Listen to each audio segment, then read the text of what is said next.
you got on in the back end there? Sixers Raptors. I was going to change it though. I think there's other better games on. All right, we're up and live. Word.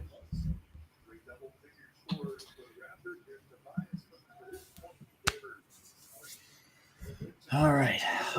Well, welcome into Chasing Banners.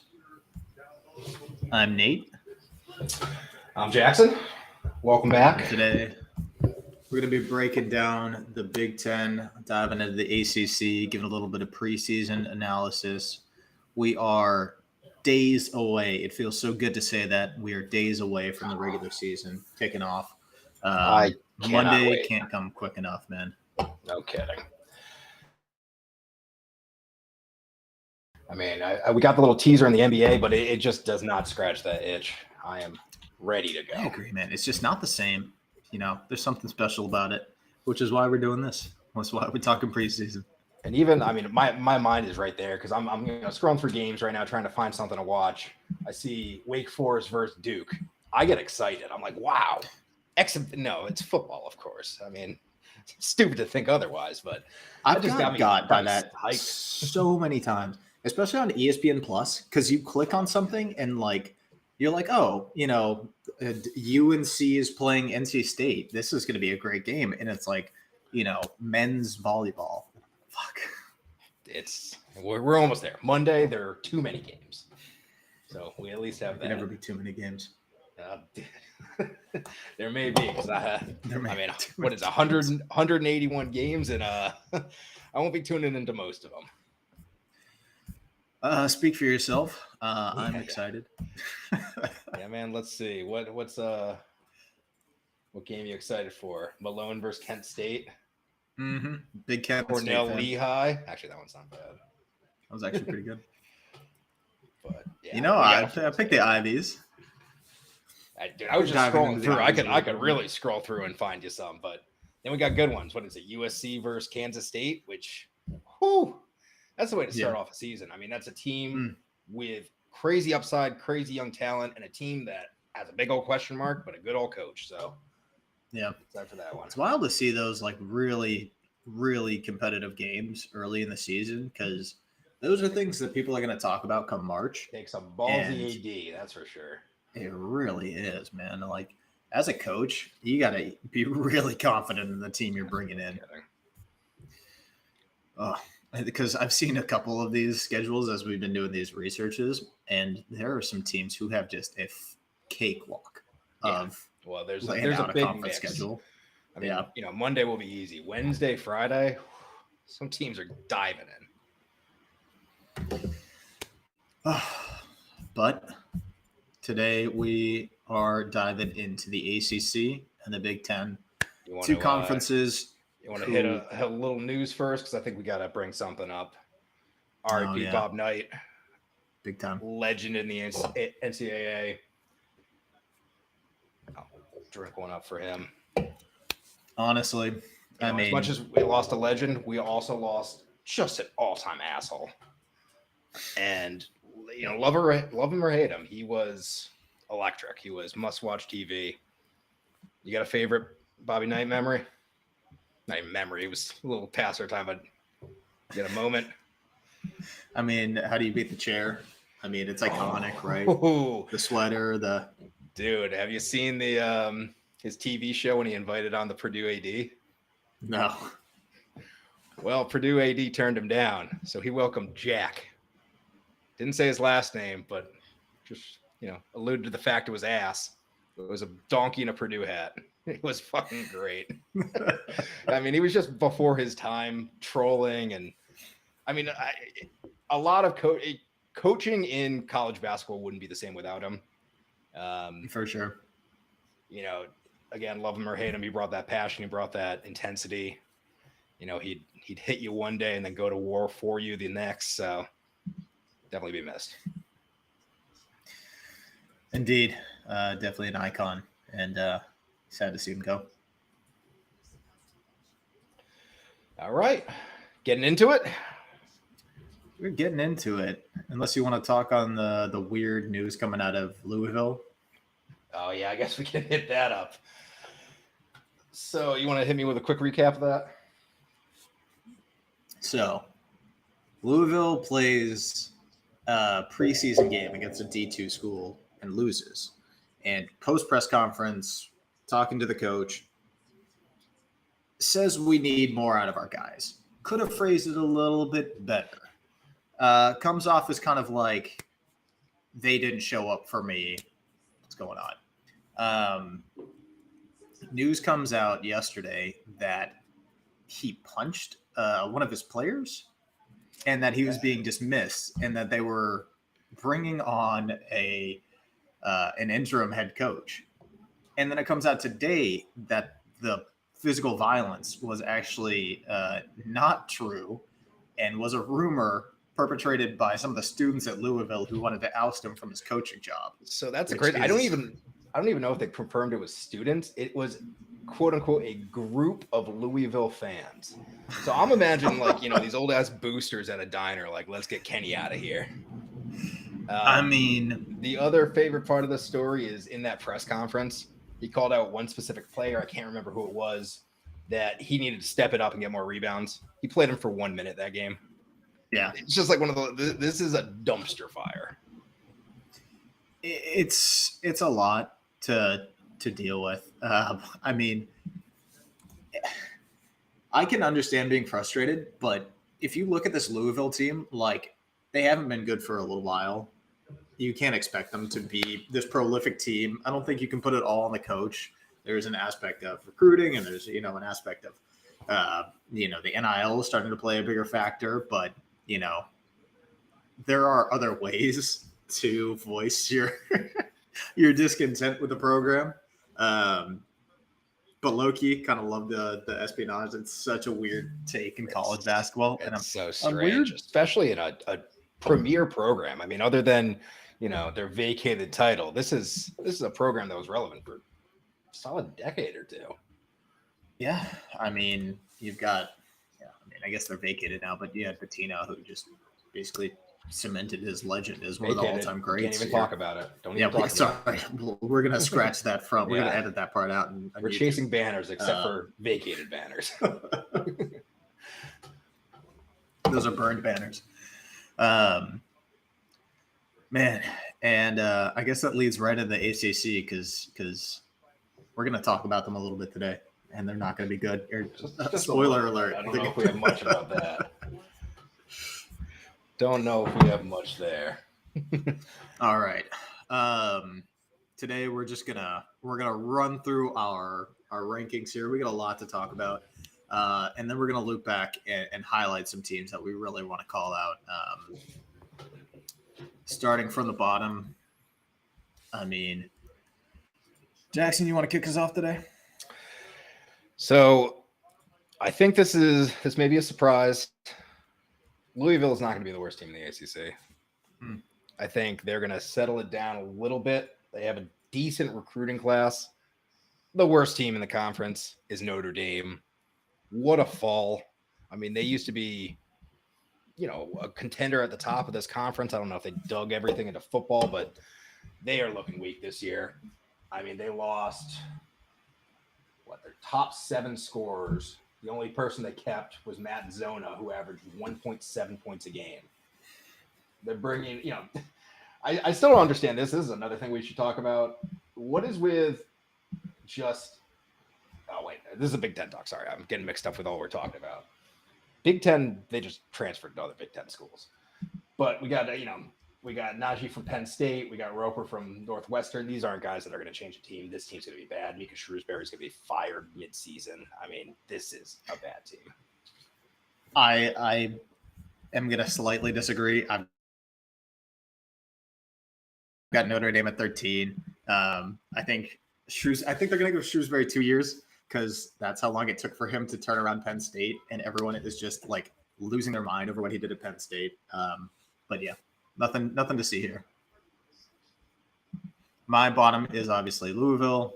I mean, another team that, God, what could you even say about this team? They're almost not even worth talking about. There's no star. There's mixed talent. They brought in Sky Clark, who's trouble in the locker room.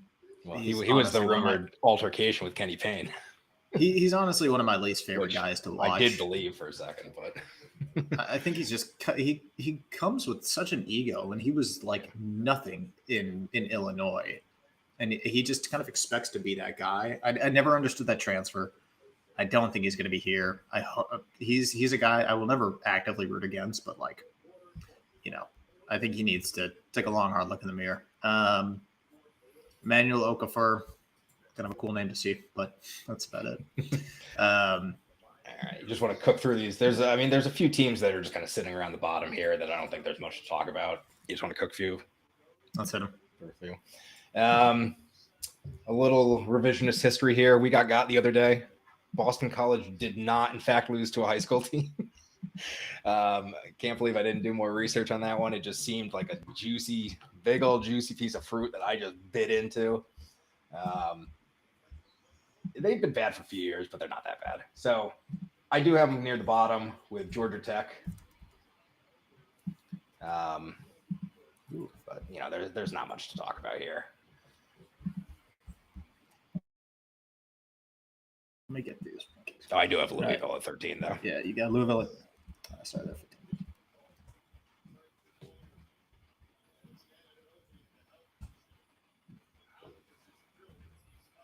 Damn, Georgia Tech at a 13. Okay. They're one team that I don't think is that far away from relevance. Bump them above Boston College or below? No, you got Boston College at 12.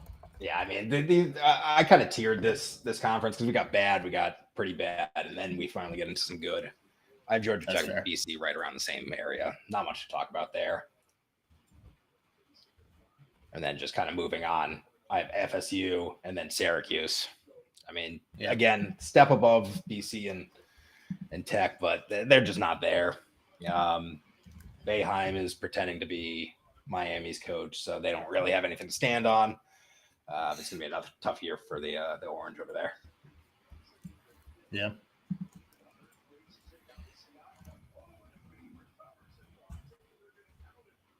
Florida State, Syracuse.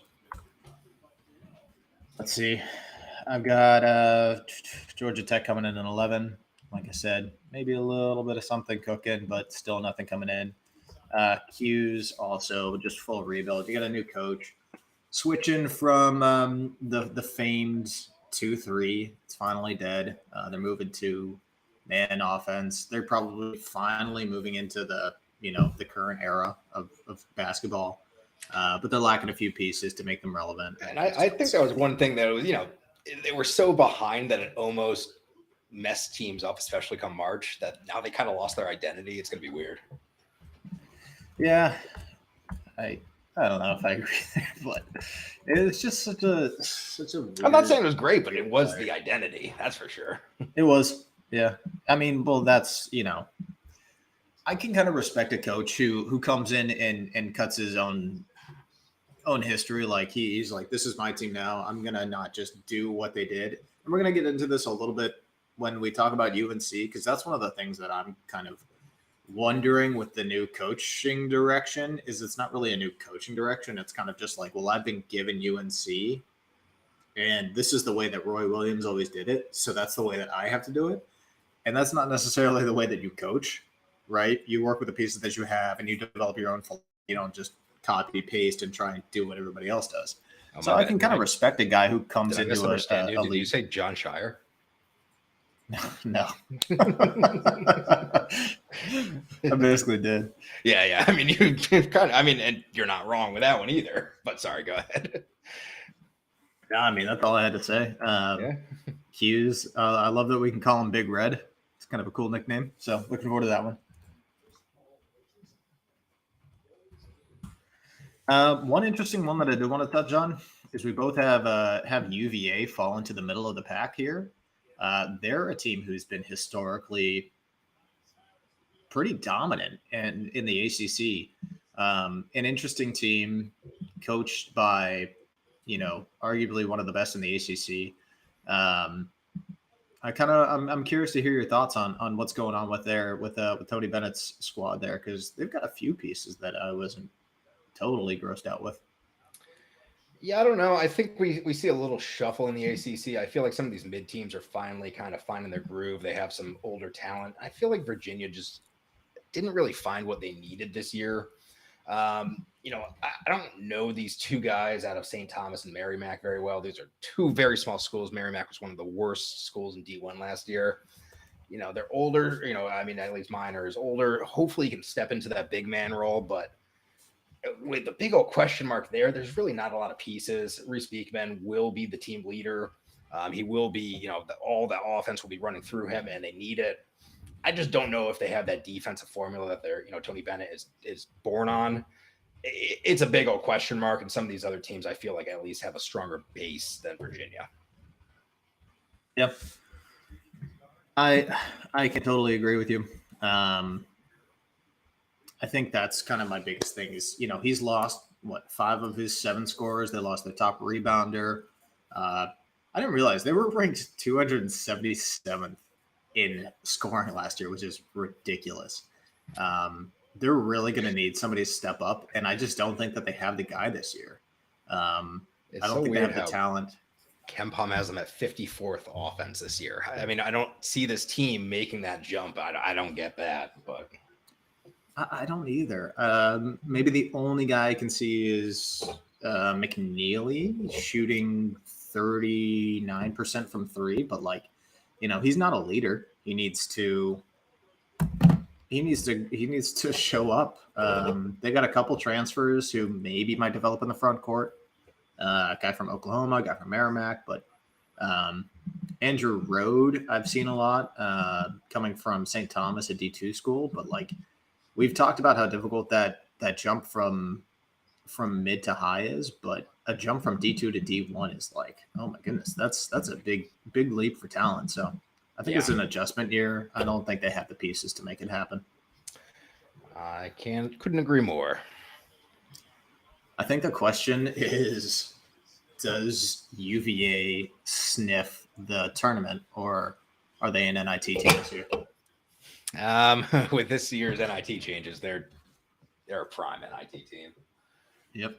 A team that has no business being in kind of March, but because of their net, they'll sneak into the NIT this year. Yeah. But I could be wrong, as I'm known to be. As we all are. Such is the nature. For all I know, UVA is going to be at the bottom. One other team I wanted to touch on real quickly was Pittsburgh. They were the team that really shocked everyone last year, and they actually finished tied for 3rd in the ACC. This year, I think they lost all of the pieces that made them that special team last year. I think they still have some pieces, kind of shocked the world. They lost the depth they have, and I think that was really what they hung on. Yeah. Guys who could be cool for this team, Blake Henson and Federico, coolest name in basketball. Really going to need to step up.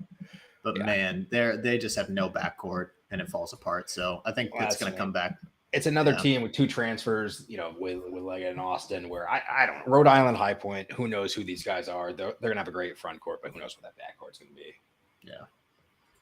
All right. Getting into the real meat of this conference. I want to start at 5 because you have Wake Forest at 5. I have them at 4.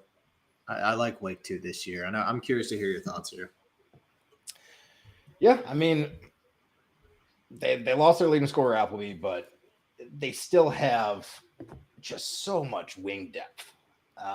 Yeah. I mean, they can just spread that ball around, and if Kevin Miller is anything in a Central Michigan, which his stat line is, I mean, this team could cook. I know they beat someone in an exhibition. I can't remember who off the top of my head.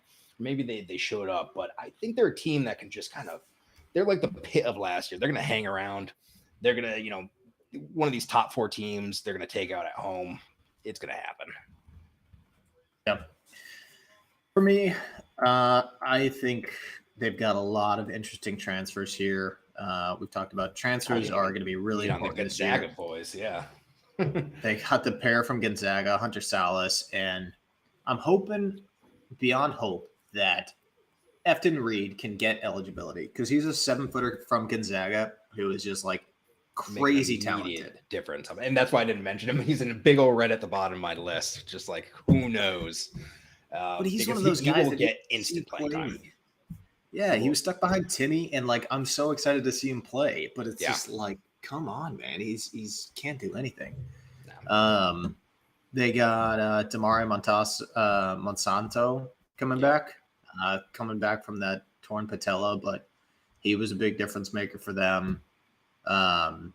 If Reed doesn't get his eligibility, they're going to have to look to Matthew Marsh, which I do think is a bit of a downgrade.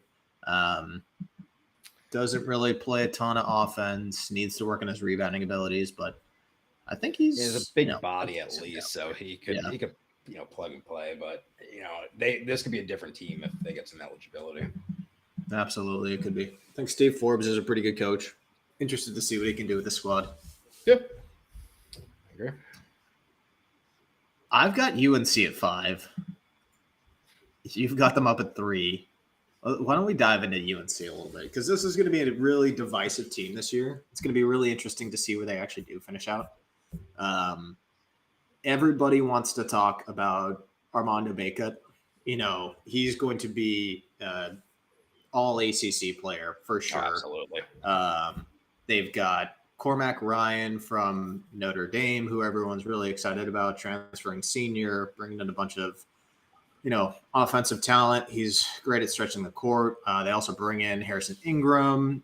Elliot Cadu is a freshman. They got a bunch of transfers this year. They should be interesting. I just don't see the sense of urgency. I don't see the offensive fire here. There's just nobody who really gets me excited. They play so slow under this new coaching regime, and it's not like UNC basketball. And Hubert Davis is like, I'm gonna get us back to good old fashioned Carolina basketball, but it doesn't seem like that's the way he coaches or that's the way he wants his guys to play. And I don't know, there's just like a disconnect for me here, and I think we saw it a little bit with Caleb Love, who is like an incredibly talented player, but it didn't seem like the coaching staff was able to get everything out of him. It seemed like there was a weird piece where they just couldn't figure it out. And I'm worried that this UNC team is going to miss the person. Like, they're not going to hang with it. They're not going to hang with a Duke. They're not going to hang with a Miami. They're not going to hang with even a Clemson or a Wake in my mind. Like, they could fall apart. They could lose at the last second. There's no one to take that last second, 10 seconds on the shot, down by 2. I don't know. I think it's going to be frustrating. Definitely give you that part. That is an issue with this team. I don't know if they have that guy. RJ Davis can sometimes be that guy too. But some of these points you're making are exactly why I like this team. This is a team, obviously Bacot is going to be top ACC player. I mean, he can end a game with 4 or 5 assists somehow, and RJ Davis could be the leading scorer. Cormac Ryan could be the leading scorer. This is a team that can facilitate the ball around, and I think this is going to be a matchup nightmare for some teams that don't have the depth on the defensive end. Again, sometimes you have that lockdown defender, with a Purdue, with Edey just hanging down the baseline. I don't know who on this team, obviously Armando is going to be the drawing all the doubles here, but then you're going to swing it out to Cormac or you're going to swing it out to Pat. I mean, Paxson, there are choices here, and I think that's why this team is going to kind of get back to relevancy, because I feel like a lot of these ACC teams are not very deep. I think that's where UNC is going to deceive a lot of people this year. Is the ACC is so thin this year. It looks like it's just night and day. Like, a lot of these teams are not going to be competitive. We were talking about UVA as one of the best teams in the nation last year, and now I don't think you're going to hear them on the lips of any analyst. They're certainly not going to make any ESPN segments. Like, we say all this, and then it could be the same thing as last year, where we end up with 7 or 8 ACC teams in March. I think the whole media is just totally biased towards the ACC because they love the name of UNC. They love Duke. They love saying, Duke is back in it. The Blue Devils, the Tar Heels. It's the best college rivalry, and it is. I'll give them that. Incredible fan bases, whatever. Yeah. But you can't just lump every team in here. Like, just because UNC and Duke are amazing doesn't automatically make NC State a tournament team. I think we're going to see a lot of teams. I think that SEC and the Big East are going to be absolute monsters this year. And it would be a real shame to see this ACC squad send more teams than the Big East because Yeah. And I mean, from where I'm looking, yeah, it's night and just day. like last year with UNC being ranked preseason and then failing. I mean, Virginia got votes this year. They got 27 points. They're 31st in AP right now. 31st in AP right now.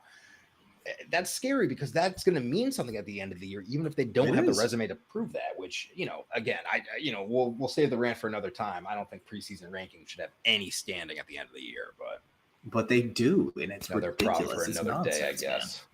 Man. Yeah. All right. You've got Miami at 4. I've got them at 2. I want to know why you hate Jim Larinaga, aka Jim Boheim, in a poncho. Yeah, and I mean he's wearing that poncho, so it covers his, his slacks just in case he drips trowel. I don't know. This team, I mean, I do believe Larinaga is a good coach. Is he getting to be that age where, a little complacency gets in there? I don't know. I don't think after last year that's something we could think of, but I'm more mean with developing young talent.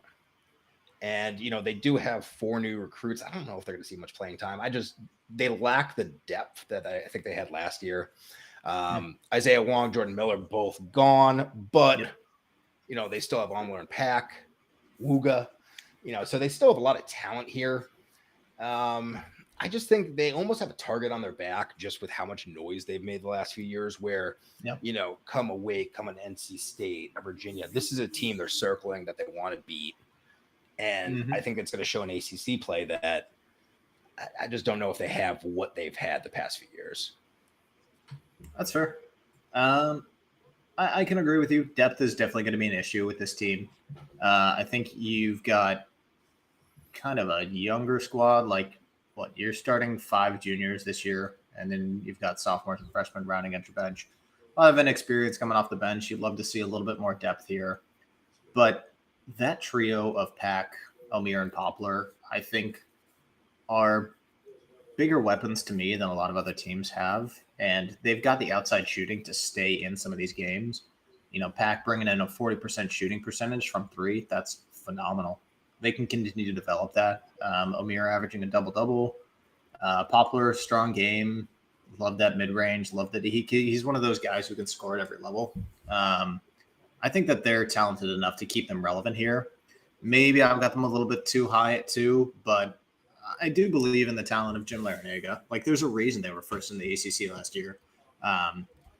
Duke, UNC last year were, I can't say UNC, but Duke was no team to be slept on last year. And Larinaga still put together a solid Miami squad. Took them almost to the Final Four. They were solid, yeah. So yeah.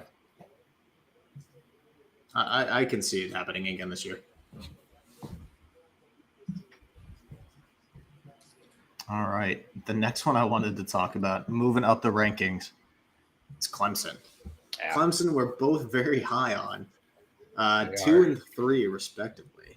I think this is going to be a really fun team to talk about. This is my Miami for the year. Okay. Last few years, Miami's been showing up, playing against the ACC very strongly with an experienced team, and I think Clemson has that. I mean, they got some old ass dudes on this team. With PJ Hall and then these 2 new, transfers from Syracuse and NC State, Gerard and Clark. I think that's a strong 3 right there. As long as Chase Hunter can step up, which, I mean, why can't he? He has been. 4.5 assists last year. I think this could be a dangerous team. And then, they do have an experience coming off the bench, and I think that will do wonders in the ACC this year. I see them having a pretty good offense, honestly, probably top 25. Defense is definitely where I have some worries for them, but I'm excited for them.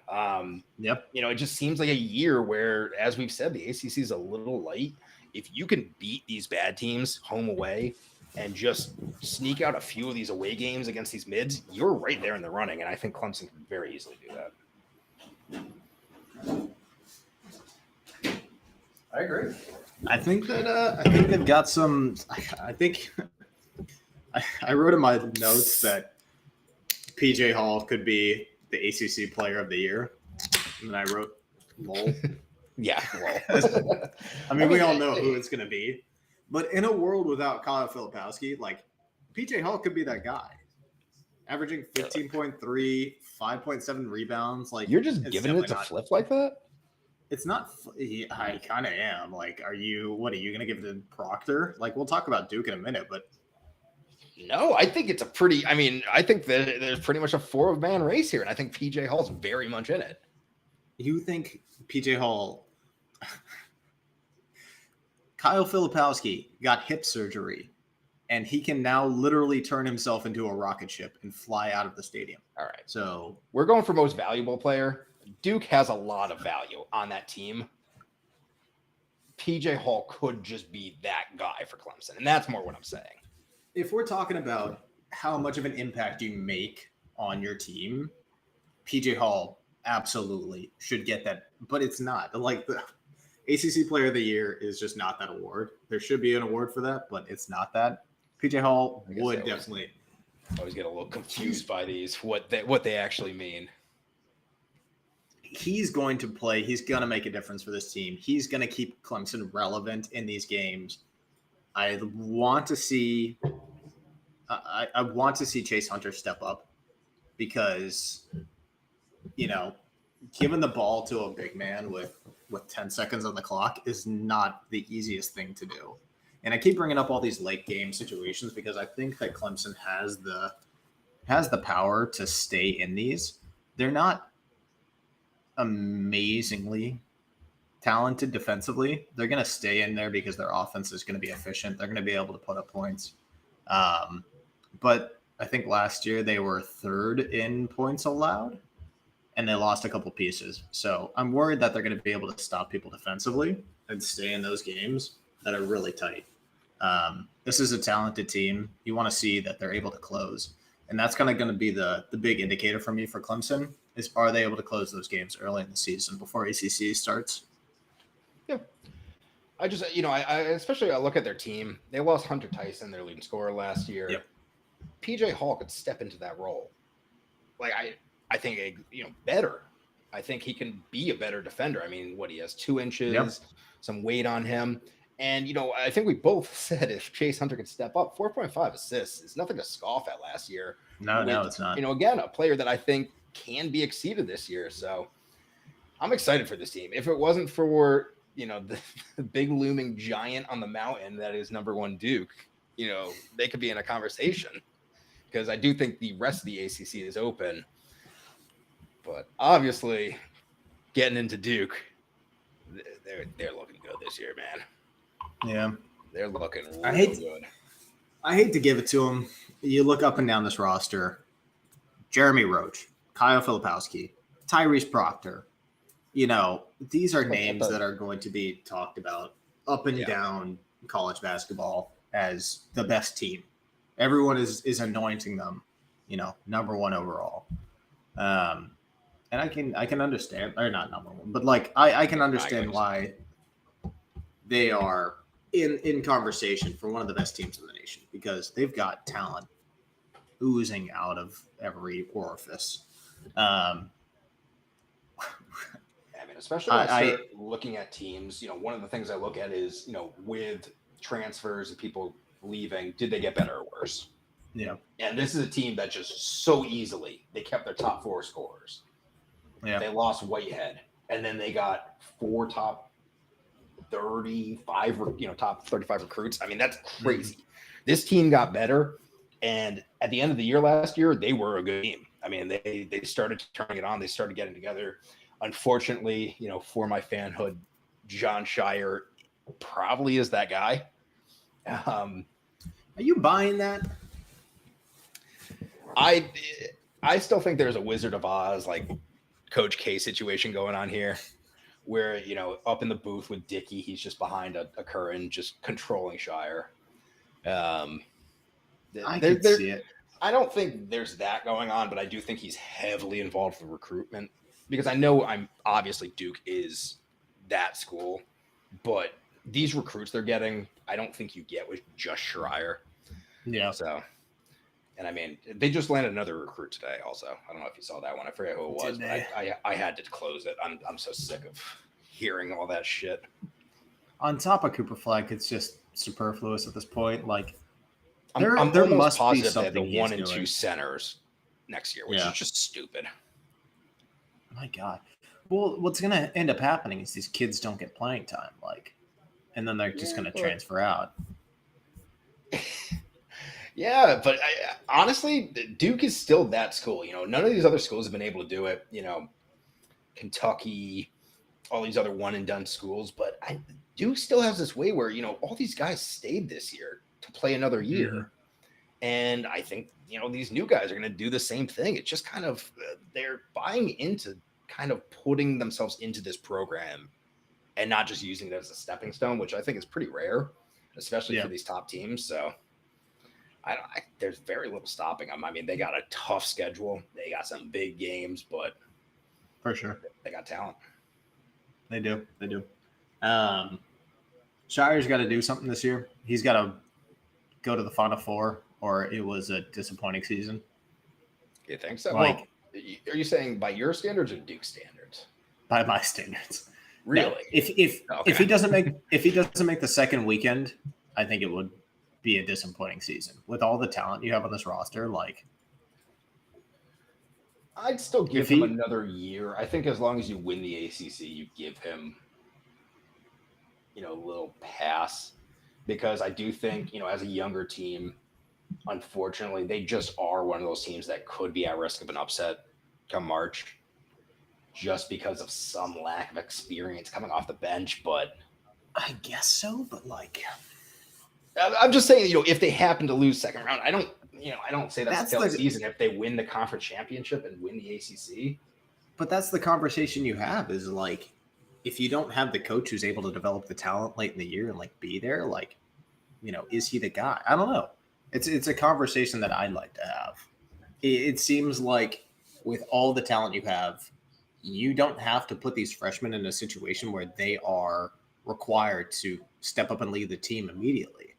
They're able to develop underneath some of the best players in the country right now and learn the game. And if you set up a system like Duke should have to develop themselves, like, why shouldn't they be a shoo-in for that second? Like, you know, when we were talking about Purdue, they didn't make the second weekend in March. Like, that was a failed season, right? That's different.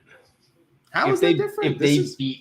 If they beat Fairleigh Dickinson and lost that second round against FAU, is that a failed season? Yeah, I would say Purdue's a better team than FAU.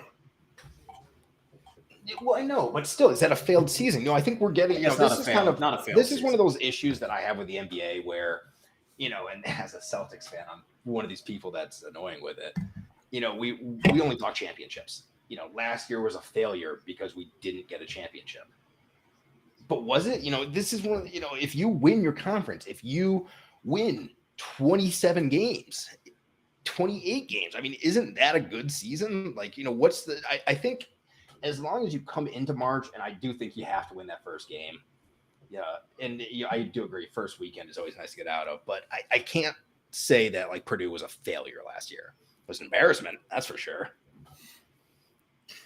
So we'll get into this when we talk Big Ten, but Brad Underwood, coach for Illinois, has not been able to take Illinois to that second weekend. Is he the guy?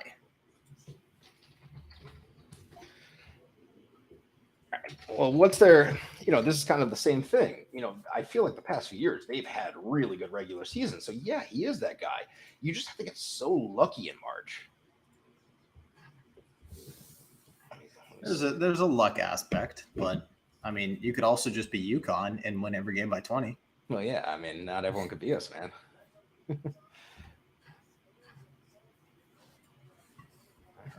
Not everyone's a Dan Hurley.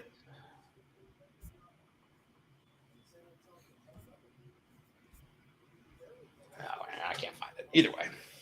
But yeah, I mean, again, I think we're taking the NBA approach with these kids, and I don't think you can do it. I think all you can ask is a good regular season and just to show up in March a little bit. That's a good season. Obviously, you want more, but I don't think you can look back and say that was a failure. All right, we'll hit some superlatives. Best freshman in the ACC. I mean, it's a tough question because it's who actually plays for Duke. Jared McCain should be getting starting minutes, and I think it will most likely be him. Honestly, I don't know if anyone's really getting starting minutes over him. Okay. Here's my answer as well. Best coach in the ACC. You want to go first? Yes. Best coach. I think there's an easy answer. And I've got Steve Forbes. He's my darling right now. I think he's done a great job with this Wake Forest team. Do you know who won it last year? They're going to be a fun team to watch. Was it Jim? Who won it last year? Was it Jim Larinaga? Yeah, I think so. Yeah. And as I said, I think Wake could be Miami. So, yeah, I like that pick. I'd say with how high I have them, I think Brad Brownwell could finally make that step up to a somewhat relevant coach for Clemson. But I think, especially in the second year and taking this team up, I think they're going to give some shine to Shire. Yeah, I think so as well. And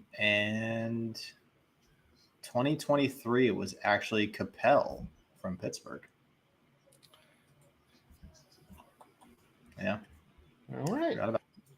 You learned something. Winner of the ACC regular season.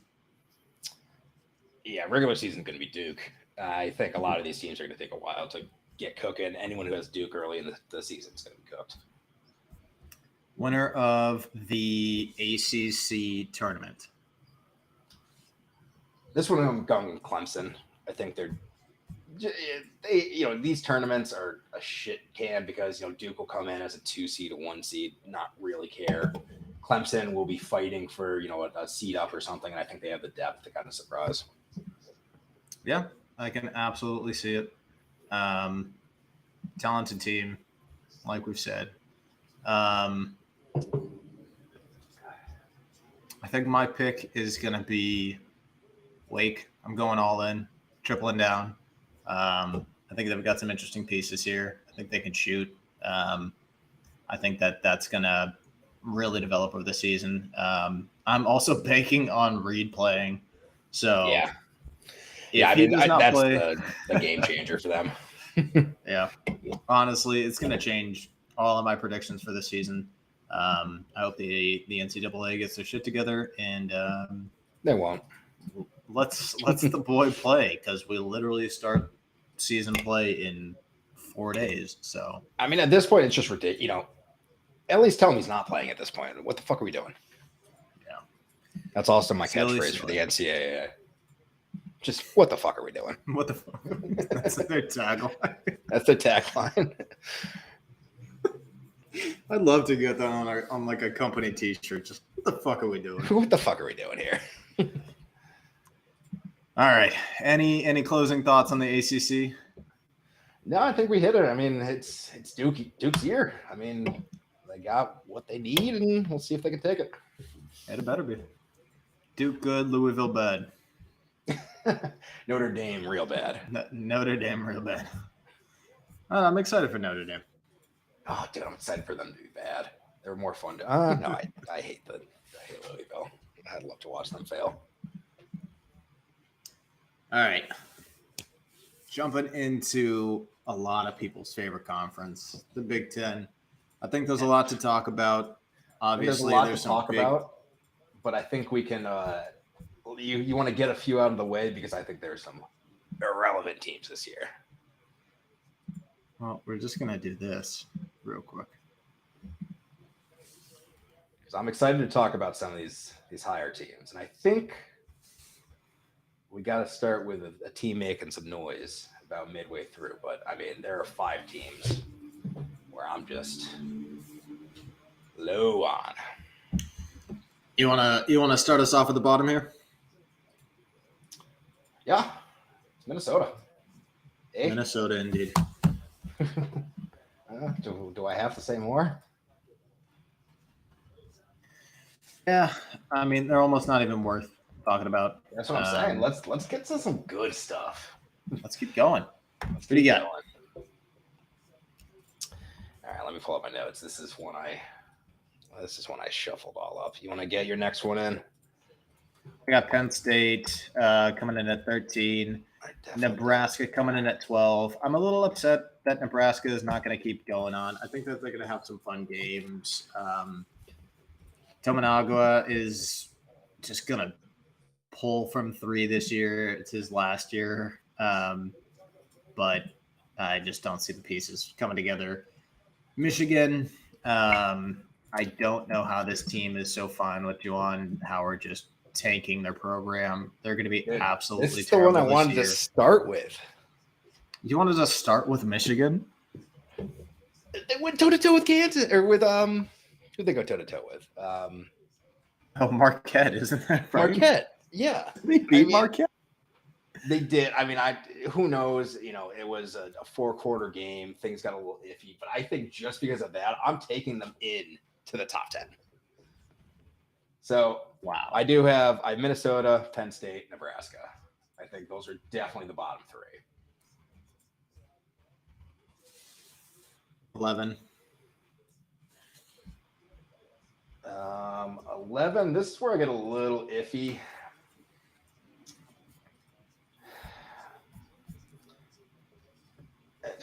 Okay, this is a team I want to like, and I don't quite know why.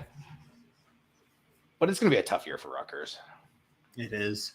It's going to be a tough year. You know, they got that big man in Rui. I don't know if it's going to be enough. I think they're one of those programs which the Big Ten is full of schools that are focusing way too much on football. Yeah. It's going to be a tough year. But I want to like them. I feel, I don't know if it's just, you know, because I like New Jersey, it's something about Rutgers. I then have, this is where it gets a little iffy for me.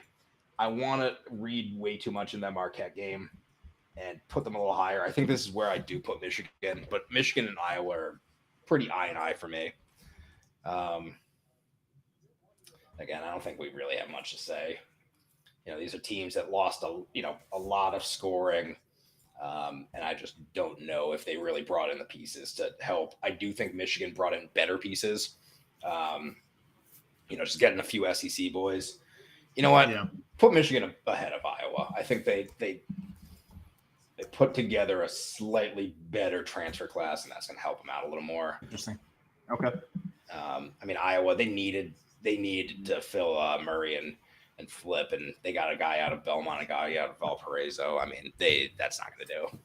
So for me, Iowa is less about who they lost. And it's like they've got more senior. They've got a little bit more experience, which goes a long way in this league. I think you've got 3 seniors who are going to lead your team: Perkins, McCaffrey, and Creek. And I think that while they're not prolific scorers, this team is going to be balanced enough where they can kind of hang around, and they've got some shooters from deep. I put them a little bit higher. I think Michigan is going to be god fucking awful this year. I think that they're going to embarrass the program. I think with the success that I think that Kansas is going to have, the discrepancy between Michigan and Kansas is going to have every analyst in America losing their minds over Hunter Dickinson, because they're going to point to Michigan, who's going to lose like almost all of their games. And they're going to be like, look how amazing he was there. He kept them relevant in the Big Ten. Has a better stat line this year than last year. He was 18.5, 9, and 1.5. No. Okay. I don't think he can repeat that. No, especially with more pieces around him. Like he's got to share the air. I was just asking because it could be one of those things like, at Michigan we brought the best out of him. You know how these Michigan men do it, dude. They're gonna have some guy in Did you see the most recent thing with him at Central Michigan? No. Quick football talk. I don't know if it's real yet. They found a picture of who they think is Connor Stallion, I think is his name. It looks like he's trying to, flee a crime. He's in a hat pulled down to his eyes, glasses that clearly have a camera on them. It's laughable. It's outrageous. But Michigan men, they're men of honor. They would never do something like that.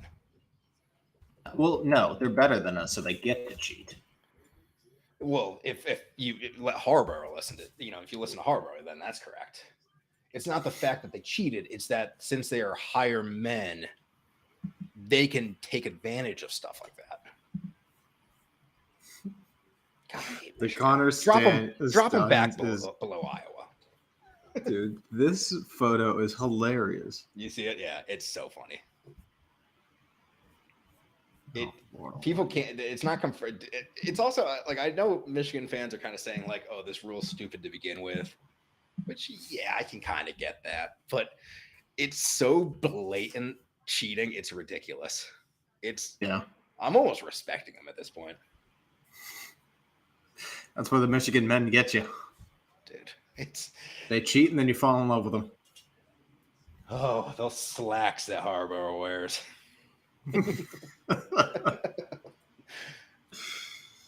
All right, I got Northwestern at 8. I love me some Booby. Love some big old Booby. I feel like that could be a great like new cereal. I think Boo Berries is a thing, but like Boo Berry Crunch sounds pretty good. Yeah, he's gonna be. I mean, what a guard! I mean, he's gonna be the leader of this team. Yeah. I think he kept him relevant for a good amount of the year last year. If one of these other guys, Ty Berry or Brooks, can step up and fill that 2-guard role, I think they can have a pretty good backcourt. Obviously, you get into some issues with the front court. Matthew Nicholson is a fucking unit. Let's see if he can run up and down the court. Dude. He is huge. He's gigantic. Yeah. Yeah, I mean, honestly, I see them winning a lot of these rebounding battles. She grabbed a lot of boards. But I think where it falls apart is just who's productive besides Booby. Where's that coming from defensively? I feel bad for these guys who are just single-handedly keeping programs relevant. Northwestern was a team last year that could steal a game or two, and I think that they're still going to be that, but nowhere near the top of this league, in my opinion. I think last year they were kind of that team that was flirting, with not the top, but you know what I mean. And I don't think that's them this year. I have a few other teams that can kind of step into that role, but we'll see where they fall. I mean, this is one of those, and we're getting to that range where, one of these teams is going to step up. Who knows who it's going to be, but I do have them below some of these others. Do you know much about this transfer from Liberty? No. Drake Preston? Not really either. Liberty is just a weird school where, like, they do have talent. He's a 5th year, but who knows, man? But I mean, that could provide some of the defensive pressure in the front court that they desperately need. Oh wow, you filled out. I filled in the rest of my picks. We got some fluff at 6 and 7 that. No. Don't you dare talk about the Badgers like that. That's why I was gonna defer to you, because I don't see it this year. I don't understand the love. I think that they're going to be a middling team. I've seen them as high as 5th in this conference. So Ohio State's my next team. Yeah. Nah, well, you have this team's higher. Okay, let's talk Wisco a little bit.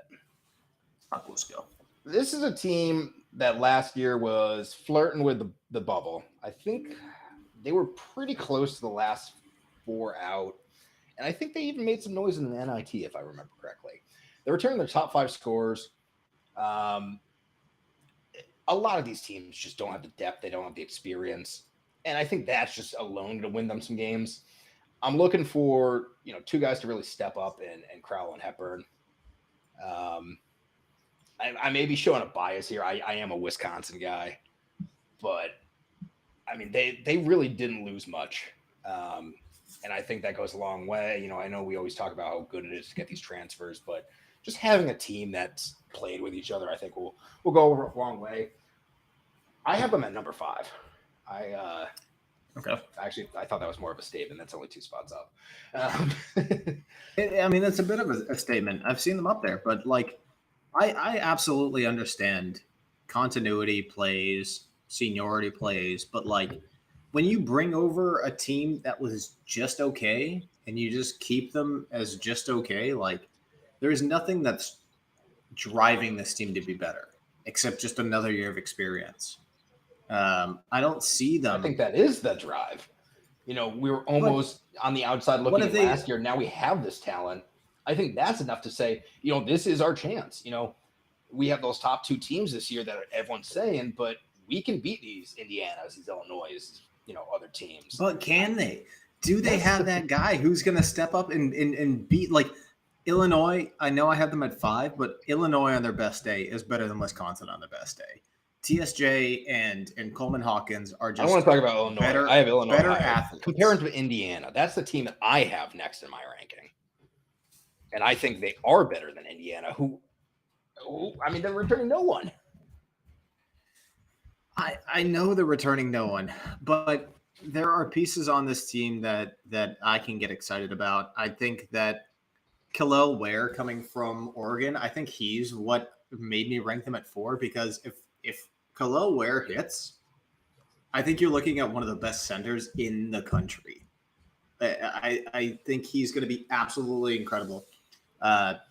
Ingbeko is also just a freak freshman, like so talented. I'm excited to see these new pieces that they've added, like Indiana, GJG last year. Like they've shown that they can take a guy who is not all there or like doesn't necessarily want to play and turn him into a first-round NBA draft pick. Like that's the kind of development, that's the kind of excitement you want in your team. Like I just don't see that in Wisco. So I just looked it up. I totally forgot about this. Wisco actually went to the Final Four of the NIT. They lost to North Texas, who eventually won, and they were a fucking wagon. Wisconsin went hot at the end of the year. I think that alone is enough to get guys like Crowell to say, you know what, we need to step up. This is I think it's a senior. It is a senior year. He's 7 feet tall. He has that talent. I think he's going to be the guy that steps up. I think Wisconsin has more drive than Indiana, if we're talking about that. Mbako is the one guy where I'm like, okay, if he could step it up, Indiana could have something, but they're not a team I'm excited for. Agree to disagree, man. I think Khalil Ware takes the league by storm. I think he's the new Trace Jackson Davis. I think Woodson knows what he's doing there. I think he's a great coach. This is a team that fires me up. I have this is maybe the dumbest bias I have. I can't trust college players with the last name Ware. I don't get that at all. I don't want to see another shattered femur. Remember that? No. Where that Louisville player literally just snapped his leg open on the baseline. Oh, was his last name Ware? Yeah. Oh, that poor guy. God damn. Yeah, that was brutal. I don't know, man. Indiana, they got some big guards here. Like, something's happening there. That's my sleeper team in the Big Ten. Is Indiana. I'm calling it right now. All right. Well, you want a little bet on that action? I think we could a little Wisco Indiana bet. Wisco Indiana. Whoever finishes higher in the Big Ten, add it to the list. You figure out punishments later. It is decided. Huzzah. All right. All right. Who's coming in at 4? I've been going back and forth. I think you're going to, yeah. There's one team I'm very excited for. I'm going to rank them a little higher. I'm going to have Illinois coming in at 4. This is a team that people AP is very high on this team. I don't know if I fully understand it. I do think there's a big tier 2 of these teams with Maryland and Illinois. Yeah. A big old step up to Purdue and Michigan State.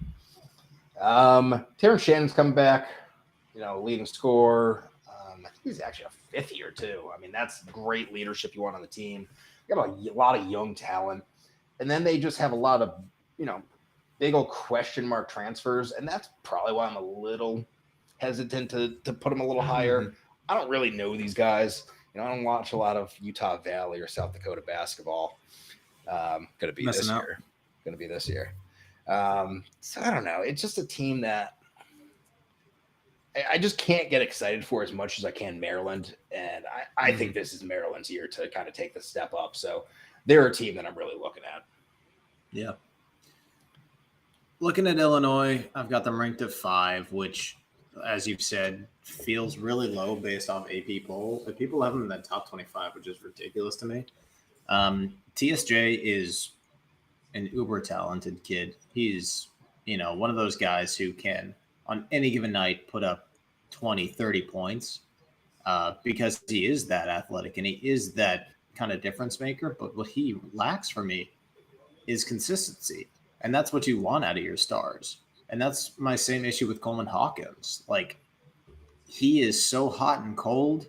I think last year, admittedly, they asked a lot of him and they put him in different positions where he maybe didn't fit or, that wasn't really his role on the team. But it's just there's something off with this team for me, that these star players can't stay consistent and they can't find out what they're supposed to do. I think they hoped Sky Clark was that guy. Yeah. Who was going to run the offense, and they really didn't have that. I think that's the thing they're really missing. I think so. I think they do have this talent, but if these guys fall off, they're not facilitating this ball. That's the ball to the other guys. Yeah. I do think I agree with you there. Sky Clark could have been a big help. Yeah, I think it would have changed everything. Ty Rogers, everyone's dunking on Ty. I think he's going to be fine. Like, can he be the guy? I don't see it. I don't see him taking them, deep into March. I don't see them taking down Michigan, Maryland, Purdue, not even close. And then what I really am looking for on this team is shooting to stretch the floor. Like, if you have TSJ, who's just a downhill player trying to take it to the bucket every time, you got Coleman Hawkins, who's living in the mid-range. You've got Dane Danger, who is just a big body in the paint, who I'll talk about in just one moment. Like, defense are just going to collapse on you. They can just, dare you to shoot the 3, and you're shooting 30%. Like, I'll take that all day. This team needs somebody more than just Luke Goody, who was hurt most of last season. So is he the guy to step up?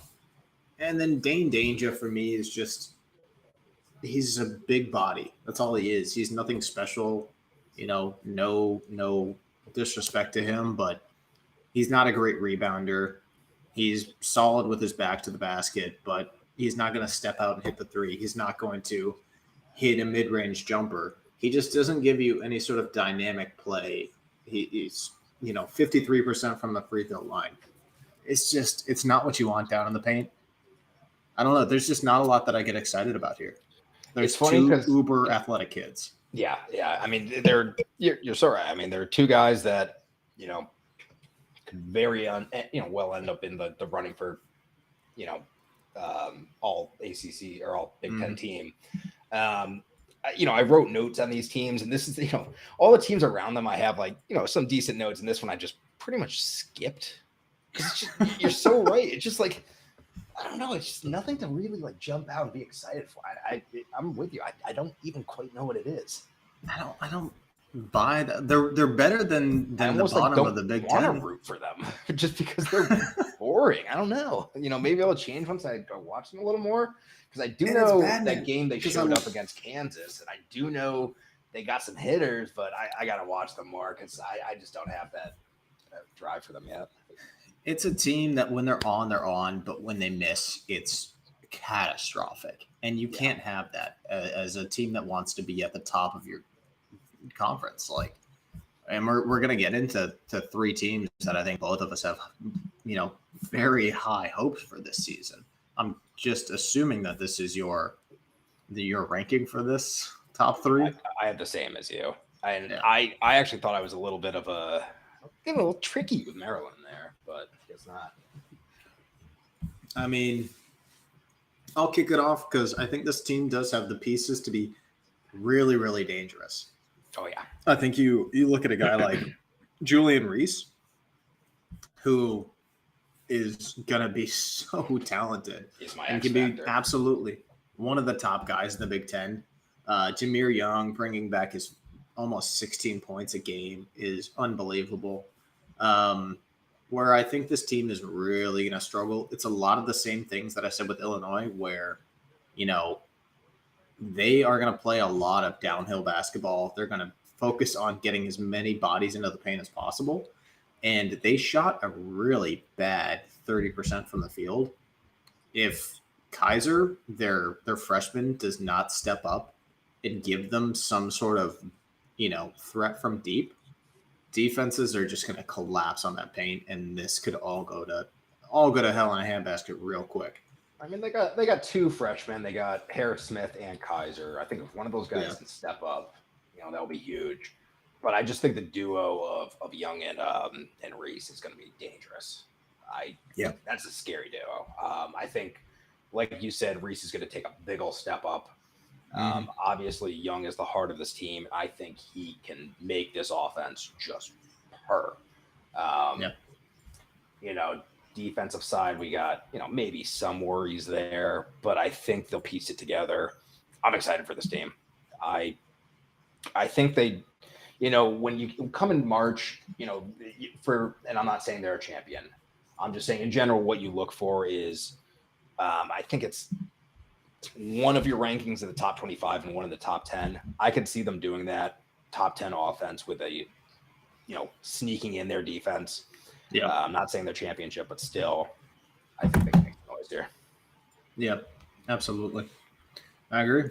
I think they're a fun team. I think that they're going to, show up in this Big Ten. I've seen them on a lot of people's sleeper.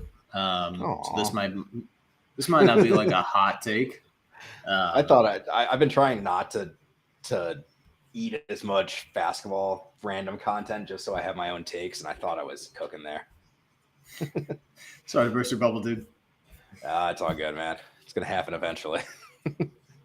All right. Top two, speaking of hopping on everybody's bandwagon, Michigan State and Purdue. We'll kick it off with Michigan State. I mean, just before what else could you say? I get them both. They both should be there. Yeah. They really should. What more can you say about this Michigan State team other than it's Tom Izzo's dream? There is so much talent up and down this roster. You've got depth. You've got talent at the perimeter. You've got maybe a questionable front court, but still incredible athletes. And you've got seniority. This team is going to do a lot of bad things to some people, and it's going to be incredible to watch. I think that they're a threat to make the Final Four easy. Tyson Walker is going to be incredible. It's one thing we have to look out for all these teams. The fifth-year COVID players, especially people like Tyson Walker, are going to he's going to have a year. Oh, my God. Easy. Aiken's going to have a year. If Malik Hall can come back and healthy, he's going to have a year. Sissoko, unbelievable. I think that there's a lot of hype around these freshmen. They're going to be so much fun to watch. Jeremy Fears, and you got someone like Izzo. He can make he could get these guys out there. So it's interesting. I did hear a point. I don't know where it must have been Titus, saying that Izzo only can win with bully ball front courts, which is kind of true. Yeah, in a way. You take anything on that? I don't, because I think I give it to him. He's an incredible coach. I think he's going to try. He's one of those guys that I trust to adapt. And I mean, it's easy to adapt with a team like this. I think we saw him take that Michigan State team last year, which I think is less talented, um, pretty far, given what he had. Yep. I think that this year is going to be scary. I do too. I do think it's an interesting point because I do think that his best teams have been that. I think that is his coaching style, but I do think he's a good enough coach. There's enough talent. If it wasn't for, just like Duke in the ACC, the reigning giant on the hill, they could really make noise. I just don't know if they can make that step. Michigan State or Purdue at Michigan State is going to be a fucking jam. It's going to be one of the best games this season. It's going to be unbelievable. Wait, let me peep what it is. I gotta see that one. Do you buy any of the hate coming to Hoggard? No, I like him. Yeah. What is there specific hate or just general? They're just. I've heard a lot of people say that they don't believe that he can be the guy. He's not. Tyson Walker's going to be the guy. But you need college basketball. You've seen you need the one. Yeah. You need the guy to be the guy. Like Hoggard's the guy that passes to the guy. I don't think that's that's. And I think he's okay with that role. What do you have? 5.9 assists last year. I think he knows his role, and I think he plays it well. I have no problem with Hoggard. I think he's a good player. Yeah. We got Michigan State at Purdue. Not doing vice versa. I went to March 2nd. We got a while. Michigan State Duke. That's gonna be one though. Big game, dude. Dude, Michigan State is also. I mean, they're always like this too. Their first home game is in December. They got 7 on the road. Wow, I just read that wrong. They're all at home, not away. Good talk. That's talking home away. Thanks for tuning in. They got a lot of home games, but they're tough. Damn. Yeah, I don't know if there's anything else to say. This, it's just like kind of like what I was saying with Duke. Their returning class is good enough, and these guys coming in, I think, make the team better. Yeah. So are they going to be better than last year? Yes. But then you go to Purdue. I don't know if they got better. They didn't get worse. It definitely did not get worse. They kept this small 6'1" freshman named Zach Edey. What the fuck are you talking about? What the fuck's a 6'1" freshman I don't know about? No, I mean, fucking, what else is there to say about this team? Edey is going to be Edey. Brandon He's going to is really small. Sorry, go ahead. No, I got nothing else to say. Fucking Edey's a giant monster who's got 6 kids and halfway through his mortgage payments. Like, yeah, reigning, player of the year. Is there anything that can stop them? Other injury aside? Injury aside, I don't see it. Yeah, I think there are a lot of other players that can be in the running for player of the year, but it's at the point where, if I was a man that could actually gamble properly, I would probably gamble on him. I would indeed. I think you've got Braden Smith coming back, Fletcher Lawyer, no longer freshman. They've officially made it to their sophomore year. Hopefully taking that leap. I don't know if you make any big adjustments except for Lance Jones coming in from Southern Illinois, but the starting 5 is going to be phenomenal. I think Edey has developed into a really great player who puts up points, can shoot.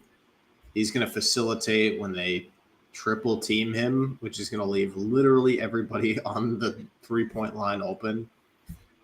Being the coach for Purdue must be the easiest job in the nation. Oh, I disagree. Dude, Matt Painter is just like... I think he's the most, almost maybe the most important coach in the nation. I didn't say important. Okay, well, I'm more saying, I mean, it's the same thing as last year. This team is good. They can win. Can they win 6 in a row? if you shut down Edie, they don't have that, and that's where the coaching has to come in, and that's why I'm saying that. I'm kind of joking with it, but it's hard to knock them down from last year, even with the FDU stuff. They're gonna be the top runners. I don't know if I have the faith, and again, my bias is showing here. I love rooting against Purdue. I love looking up their fans' tears. But I mean, Edie, it nourishes me. Yeah, Edie, Lawyer, and Smith. I mean, that's a good enough top three there that they should. I have faith this team will win the Big Ten regular season championship. Easy. When it comes to tournament play, I think they can be outcoached. And I think Edie, especially if you can outrun him and gas him, is fallible. So that's really what I'm looking for this season, to see if anyone can really do that to him. And that will, if they cook through the regular season, we'll see how I feel in March. But I still I don't know if I have the faith to take them all the way. They are better than last year. I get you there. I think, they'll make it weekend 2. They'll make it weekend 3. If Edie, like who's spelling Edie off the bench?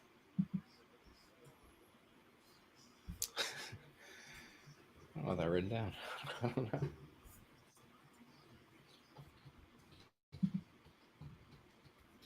Because that's such a drop in offense. No, I don't think they do either. It's such a drop in offensive efficiency when you got off of I got Caleb Firth first. Yeah, Caleb Firth. I mean, 6'10". I mean, he could definitely step up in the role. I mean, he got, a decent stat line last year, but it's just, if you drop that off, they are just, this is a superstar team. It's bully ball. If you lose that piece, you're done. But, there are other teams like this. We can talk about Cockrenner and Creighton and all that, but. I mean, but that is a legitimate concern when you're talking about these 7-footers. Well, that's what I'm comparing to Creighton, because when he was down, they were bad last year. For that time, and then they went on that slide. They started, cooking in March, but that was a tough time without him. And if they don't eat for any reason, which he's been healthy, I don't remember him ever really having any health issues. So, I mean, it's a bit scary, but. But all right, 7'4", 285. That's what I'm saying. The wheels have to fall off at some point.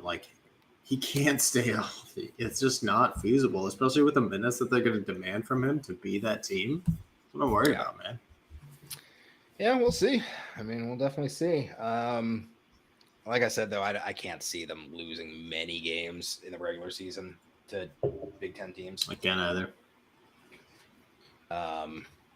But we'll see, especially how people play them, and both how Purdue comes out, because I think last year was a massive embarrassment. I'm very interested to see how they go into Gonzaga or wherever. I think that's the Hawaii tournament, and play them, because I think both teams are going to be hungry for a win there, and they're hungry for a little redemption. I would have to agree. I would hope so, at least. All right, you want to run through some superlatives? Hit it. Player of the year. I mean, it's tough not to go Edie. I think some of these we're going to have to do as long as we're not talking about Edie type thing, because I mean, he's National Player of the Year last year. He's by far the most important player on that team. So I'm a little more interested in your runner up for that. If I had to go second runner up, that's actually a good question. Because I'd only prepared for Edie. I'm gonna go Tyson Walker. Okay. So I thought you were going to go with Dane Danger there. I cannot see Dane Danger going any significant role. He's honestly the bottom of the bucket for me. Really? I think he's on. I think he's on some preseason teams. I see. So I mean, so is TSJ though. So it's just who do you think's going to lead that team? I honestly, so if we're talking all conference teams, I think TSJ absolutely is an all-conference player. I don't think that you can look at a guy who's that talented, who's going to be able to put up 30 a night, and say he doesn't belong on an all Big Ten team. That's not what I'm saying. I just don't think Dane is that guy. Like, I haven't seen anything from him that he really blows me away. Yeah, just when you were talking about him, you said him a few times, so I wasn't sure. For me, at least, I'm going one of the Maryland guys. I think I'm going to go Julian Reese. Okay. I like Maryland this year. I do think Jameer Young is the leader of the team, but I think Reese is going to take that step up. Gotcha. Let's go freshman of the year. I mean, it's kind of one of the, just like the ACC. I think there's probably two guys here that get significant minutes, and it's either Mbako out of Indiana or probably Xavier Brooks out of Michigan State. Yeah. I think that Mackenzie Mbako probably makes an instant difference on that team, so I'm going to go him. I'm going to go Jamie Kaiser out of Maryland. I think he steps up, and I think he does something special for that team. I think it's going to be fun to watch him. I think he adds an extra dimension to a Maryland team that I think a lot of people are, not expecting. I think we're going to see them in some top 25s really early on in the season because I think they're going to shock a lot of people. I don't hate it. I think you definitely have a role on that team. For sure. Yeah. All right. Big Ten Coach of the Year. I don't see his name written down, and I don't remember. Who's Maryland's basketball coach? Kevin Willard. Right. Kevin Willard. It's going to be Kevin Willard. I think they finally – I mean, he is – he at least has the experience. He has the name, which I should have remembered. I can't believe I didn't because I hated him that one time they beat us in March. I think Maryland takes a big step up. It's going to be a slugfest between Purdue and Michigan State, but I feel like they have the talent where you kind of give it to the players. Maryland's going to be that team that he brings together. He would be my choice if I didn't love this Indiana team so much. I think Mike Woodson, third year. I think people are sleeping on Indiana. I think he's going to come in. Just like I said, the Indiana Wisco is something because we're both looking at each other like, what are you talking about? I don't buy the Wisco love. I don't understand Indiana it, but... love, man. So so we'll agree to mutually hate each other. I'll get off the call and just be like, fucking moron. Oh man. Well, any other last closing thoughts on the Big Ten?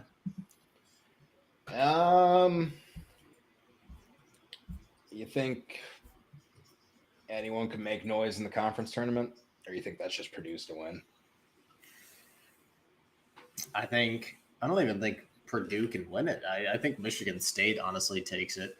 I see that's my big thing here. Like I think Purdue is easily the number one in this conference, but I think Michigan State can make noise in those tournaments where, depth is really going to play a big issue. I think that's where you can kind of knock Purdue a little bit is maybe they don't have the same depth that a Michigan State does. They got a lot of seniority. They got a lot of guys off the bench. That freshman class from Michigan State is going to come in so clutch down the line when you're talking March, late February. They've bought into the Izzo system. They're going to come. They're going to make a difference late in the tournament. And I think Michigan State actually steals the Big Ten tournament. Steals, I say, as they're one of the best teams in the nation this year. I just looking schedule-wise, Michigan State has a way tougher schedule here, and I think that could help them in the end. I mean, they got Duke, Arizona, Baylor. I know Purdue. I love the way Izzo schedules. Michigan State, Arizona is going to be one of the best games this year. It's going to be insane. It'll be up there. Oh, man, we're almost there. 4 days. 4 days. There. Count it down.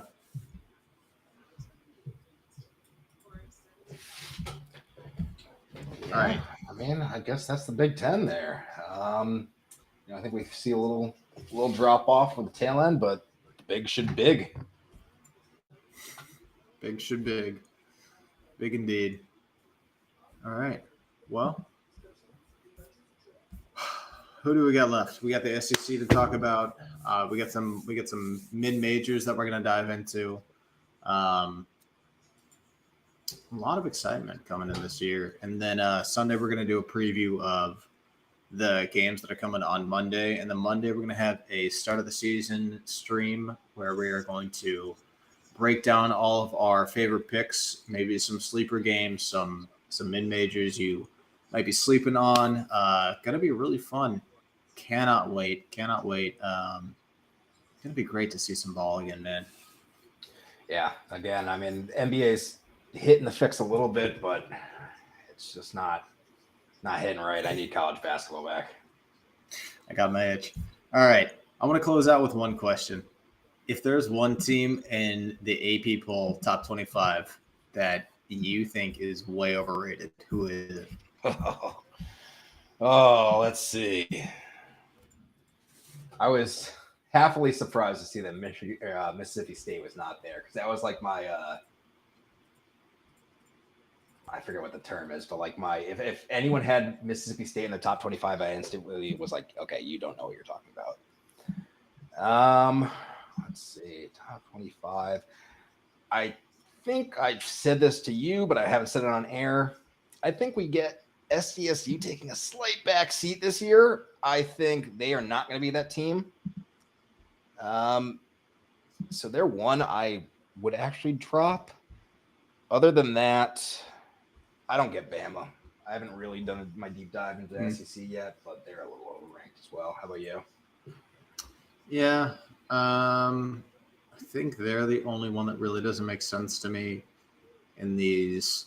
UNC is one that I've seen ranked above teams that I regard pretty highly. Well, I mean, Illinois. You've got UNC AP 25. You're coming in UNC at 19, above a Baylor team that I think is better than Texas, better than Kentucky, better than SDSU.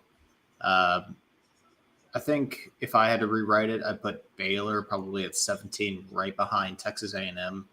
We haven't done our SEC deep dive, but I love those Arkansas, Texas A&M teams.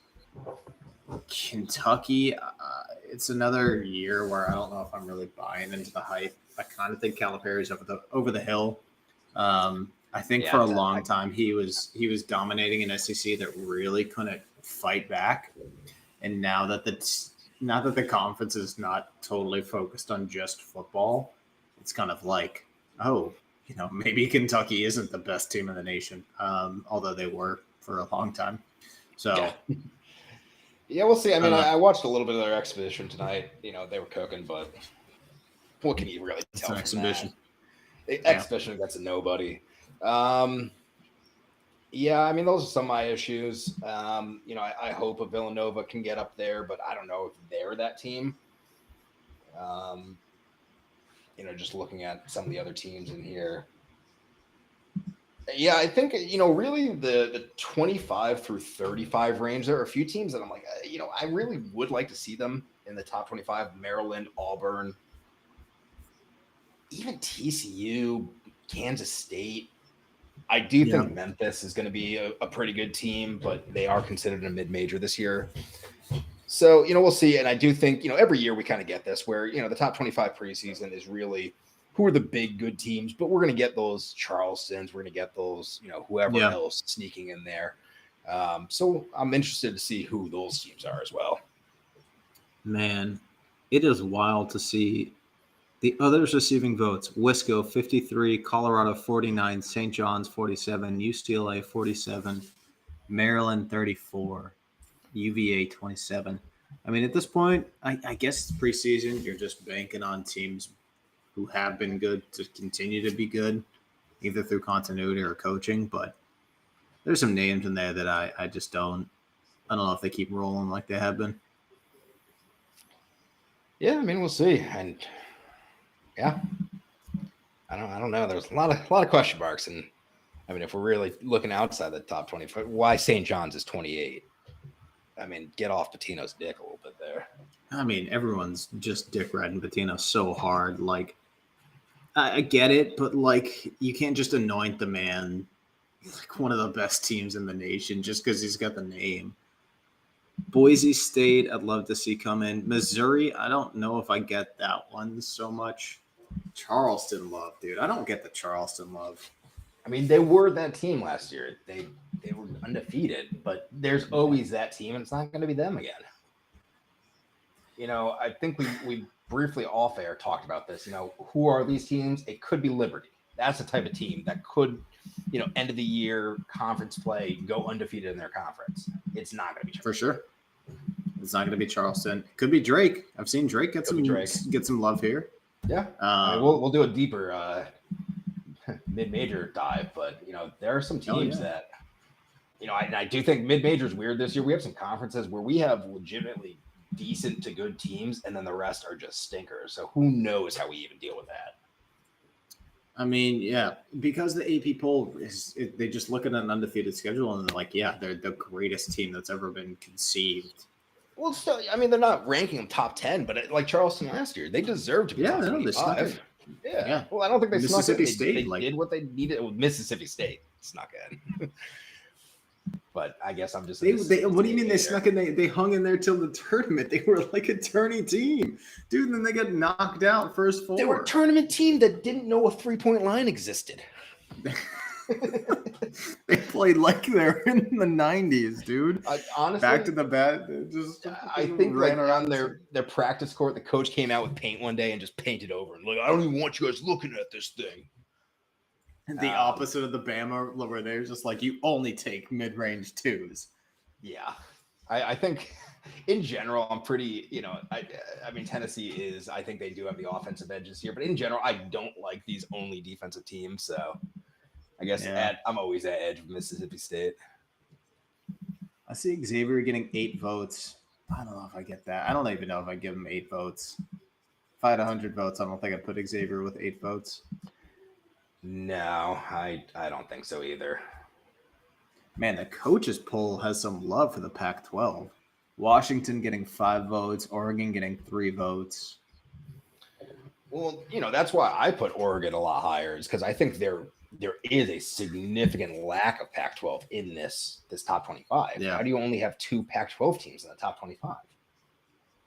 You know, one of these teams is going to end up with 25 plus wins. That's outside of it. Yeah. Which, I mean, I do think it's Colorado. Not UCLA. I thought you were all Oregon. Oh no, Oregon's above them. Yeah. Yeah. No, I didn't. They were above that note. They're in the top 25 for me. Yeah. I don't know if they quite scrape it for me. I think that they're just a bit outside. They got to prove it to me. That's why we're going to watch. Why are we going to watch? Oh, man. Marquette should not be 5. I'm sorry. I keep seeing them. I don't know if it's you know, I'm just buying into your propaganda, but between my own personal heart with UConn and Creighton, Marquette's dropping in my mind. You know, I think I'm banking off a lot of one game I didn't get to watch, but I just don't see it. Like, I'll share the rankings here. I'll pull them up here. I mean, they got Illinois week 2, so you know, at least we get a early season test for them. Yeah, I'm curious to see this team play. I want to see them show up. Let's looking into their. Obviously, they roll Northern Illinois. They're going to roll Rider. I think they beat this Illinois team. I think this Illinois team is exactly who they match up against well. A team that just doesn't like to play defense and thinks that they can outshoot anybody in the country. And I think that's going to be a big moment where these rankings look in Illinois and in Marquette, and they're like, oh, Marquette really is the real deal. But where I'm curious to see them play is definitely Texas, and then conference play, man. Conference play is going to be the difference maker for this team because they can hit a wall. Yeah, in general, They can I mean, absolutely that's hit a the Big wall East. when they come up to even Providence, man. I think Providence can stick with them. I mean, Providence is that home away team this year where, they'll sneak one out at home against you, but then get walloped away. Yeah. You buying the Kim English show? See a lot of love for Kim English. I mean, he has a better situation than a lot of other people have. I'll just say that. It's not that I'm not buying it, but compared to some of these other guys that are inheriting these teams, he's in a much better situation. I do think he has the talent to do something there. FAU or Gonzaga? I was really high on FAU coming off last year because, they returned so many. Their entire team pretty much. I don't know what it is, but I've been seeing a lot of talk about how they are this year's UNC, and that scares me a lot because I was got by UNC last year. We're going to be good. Why aren't they a top 10? I don't understand what the top. I think we're going to hear that so many times from now until the end of eternity is like, oh, you could be the 2022, 2023 UNC where you came in ranked so highly and just fell. But I don't think that's a fair comparison at all. Just because people are high on this team coming off they've returned everyone. They proved to the nation that they were a dominant team. More tell the me why they was you didn't do anything to get better, which I get to a certain extent, but I think that means a lot different for UNC and the ACC. Yeah. I do, even though I do think Memphis is going to be a decent team, I think the AAC is, FAU's conference to win. Yeah, I agree. I think that, we've talked about Memphis a little bit.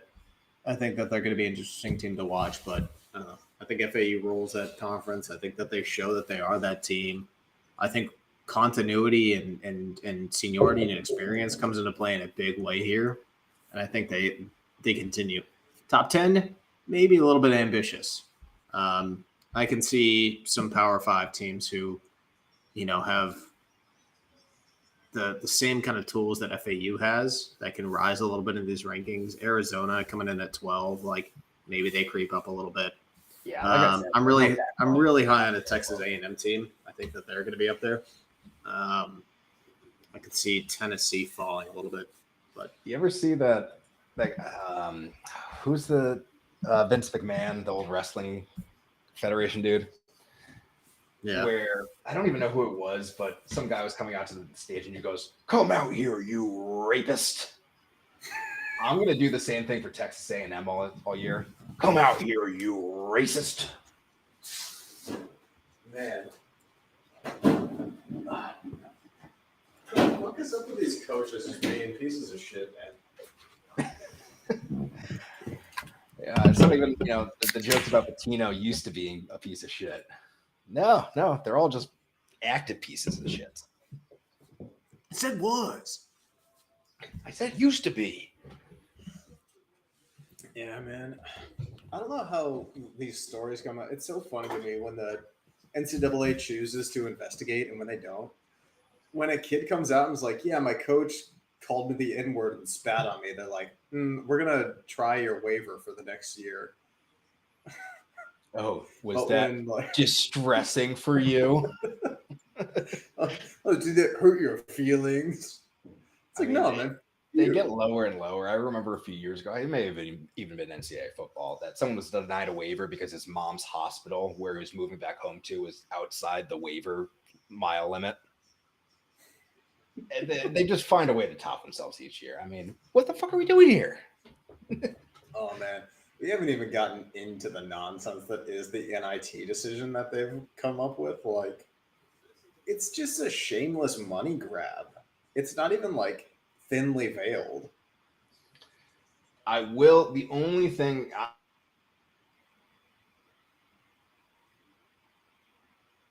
I don't like it, at most are mediocre by doing this. Also coming off an all-time mid-major NIT tournament where you have North Texas beating Wisco and then playing UAB in the championship. That was awesome. I watched the championship for the incredible, NIT. man. How many years can you say that? Jelly Walker I was do- electric, dude. Well, I mean, that was Jelly Walker. We're not going to see that again for a while. I do think, and I wasn't very aware of it last year. I know there's this third tournament that's gaining a lot of steam, and I almost blame them more because I think they almost forced the NIT's hand. I think this is just college basketball, expanding, and I don't like it because I think it's leading to more than 68 teams in March. So It's coming. It's only a matter of time until it's I don't there's even some know things what that the next- NCAA does that I'm like, they're just testing us. So when they say we have 128 teams coming out, we don't blink an eye. Yeah, well, they've never had any resistance. They could just do whatever they choose, man. Like the NCAA has never faced any repercussions for their actions, and they never will because Well, it's also no one ever it's wants to stand basketball up. here too, where it's like, well, you're not making money for us, so we'll do what we want. I mean, you can get into the whole thing with like conference realignments and all that nonsense. There's just I refuse to believe that there isn't a better way for conferences to be aligned in a way that both benefits college football and college basketball. Like, not to mention, other less watched sports like, women's, whatever, basketball, field hockey, volleyball, soccer. Like, there's a way that everyone can eat, and the NCAA just doesn't give a shit. I think I saw this on the college Reddit, college basketball Reddit. Would you go for a relegation promotion type situation in the P5 for basketball? What? I mean, Okay, it does. so- It breaks the current model. That's the only issue. So how would this work? If you're like out of a Power 5, you get relegated, or we just have like tiers? Pretty much, I think it would be like, we'll say only like 1 for 1. Like Louisville's out, Florida Atlantic's in. It's just simple like that. I don't like it. I like the idea of it, but it's also like, that just breaks the whole format of March Madness, of mid-majors. So you just can't do it. It's a fun idea. I just don't see how it would absolutely destroy the transfer portal and NIL. Like There's way too many things that would just There's a break lot of the factors there. formula, but it's a fun thought. what if we went to a system where you played teams that were near you and we grouped you into I'll stop you there. oh man. It's I don't like what you're saying. when we were doing the Pac-12 breakdown, I felt so bad for Oregon State because I was diving into some of that. Can you imagine when you introduce a system like NIL where you're able to, find legal money to give to your players and you're going up against an Oregon in your own state? Like, you're not going to find Nike money just in your back pocket. The Oregon State boosters are nowhere near the Oregon boosters. No. You're not going to grab any recruits that way. Oh, I had a comment on last. So I mentioned it last time, and I didn't go into it. Do you think there's a especially high-ranking recruit kind of pipeline through the Pac-12? Because they have so much young talent there, and it's one of those things like, is it just because they're getting playing time? Like, what is it? But I feel like it's been the last couple of years. They get so much young talent. I think it's got to be because it's like you can put was on a Power 5 conference team on your resume now, right? And you get to live in Southern California. Yeah, right. Win-win. Like, Yeah. You go to ASU, you practice 20 minutes with Bobby Hurley, and then you shotgun a beer and you go golfing or something. Like, that's the dream, dude. Hell yeah, sign me up. 4 years. I don't know. Is Bobby Hurley the dream? I mean, obviously Dan Hurley's the dream, but No, but I'm more like, you get Bob Knight yelling at you. At least it's like, I know he knows. We're working towards something. We're getting better. It's like, oh, how the fuck is this wash up yelling at me? R.I.P. Bob. Man, it would be legendary. Like Indiana has to be just such a hard place to play because the fans expect so much, and they've been given so little in recent years. But they're also, I feel like everything I was saying before about like what is a bad season, that's like Indiana talk right there. They're like, well, we got 20 wins. And that's a good year. You know, they're basketball pure. I feel like that's just Indiana. They really are. Indiana got Trace Jackson Davis, and just they were so happy. They couldn't have been happier, man. Like that's more than they deserved last year. What Jalen Hood, like he was phenomenal. I don't know. I like him this year. I think Woodson's a good coach. He's fun to watch.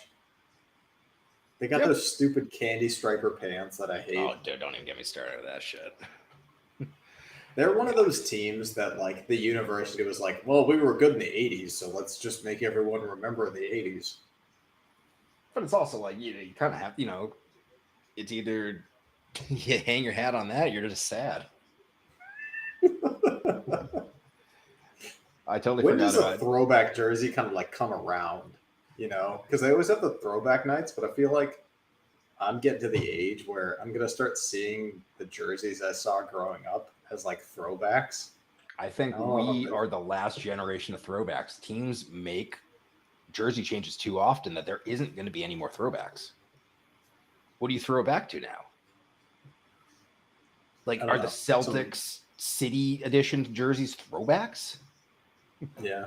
That's the only new jersey they've had. I think you roll forward and you just have like AI generate all your jerseys now. And they're just like super techno. Just like random blotches. There's a recent, I think it was like someone did a prompt like have Taylor Swift swimming through gold and like she has 4 arms and it's just like, we don't need that. That's the Kansas City Chiefs just love it. Absolutely love it. I totally forgot about this. Did you see the picture I dropped in Discord? No, let me see. Oh, the Ron Swanson. I totally forgot. Bobby Knight was a big old Ron Swanson hero. Coached his team just like he would. I just keep seeing these 3 dudes from the 3-man leave, and it's just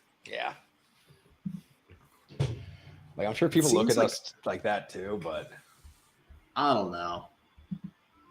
The middle one kind of looks like Kai McKeon. Kind of looks like who's that? The little redhead who did the voice on Robot Chicken and it's Chris Green from Family.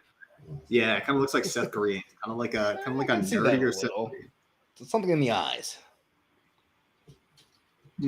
Those dead eyes. God damn. When you get a chance, watch the video I'm sending you to with Bobby Knight and the donkey. It's so funny. He's just we won't see a guy like him. He also, like I said, like he was before his generation. I've never heard of someone like of that time bringing a donkey on a show and be like, "Oh, here's Purdue's head coach." He would be fired so quickly. Pulling it up. I'm going to toss it on the stream.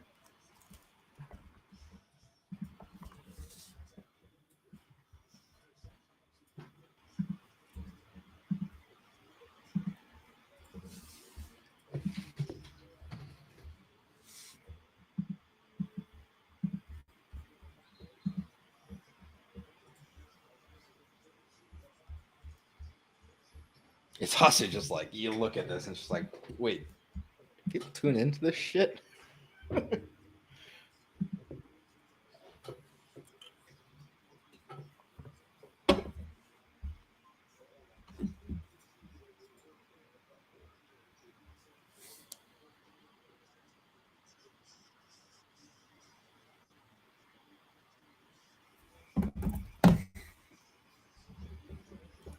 I like how he plays it too. You can't even tell he's like about to joke about something.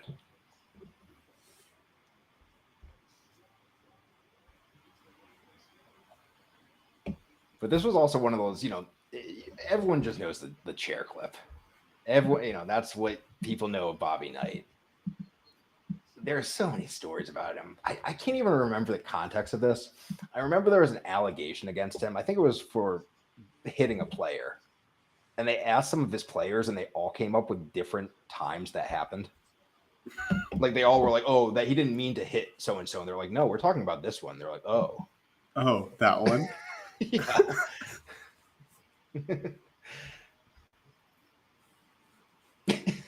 Oh, man. Just a slow pan to the donkey. This is peak television, man. I can't remember what it was. If he invited the AD of Purdue on and he said no, or if he just decided not to invite him and he was like, here he is. Dude. Well, what even was that show? Was that just them talking about Indiana basketball? This, the weekly show. Coaches have these shows? Did you not hear about Kenny Payne's show? What, would it be to punch the student? No, dude, I'm actually serious. He has a show at a restaurant, and they're shutting down the restaurant this week so they can have a private show.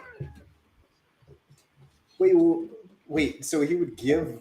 They wouldn't close the restaurant. He would just give a show in the middle of a crowded restaurant. I mean, I've never tuned into 4 and 27 Kenny Payne's show. Why would I? I don't hate myself that much.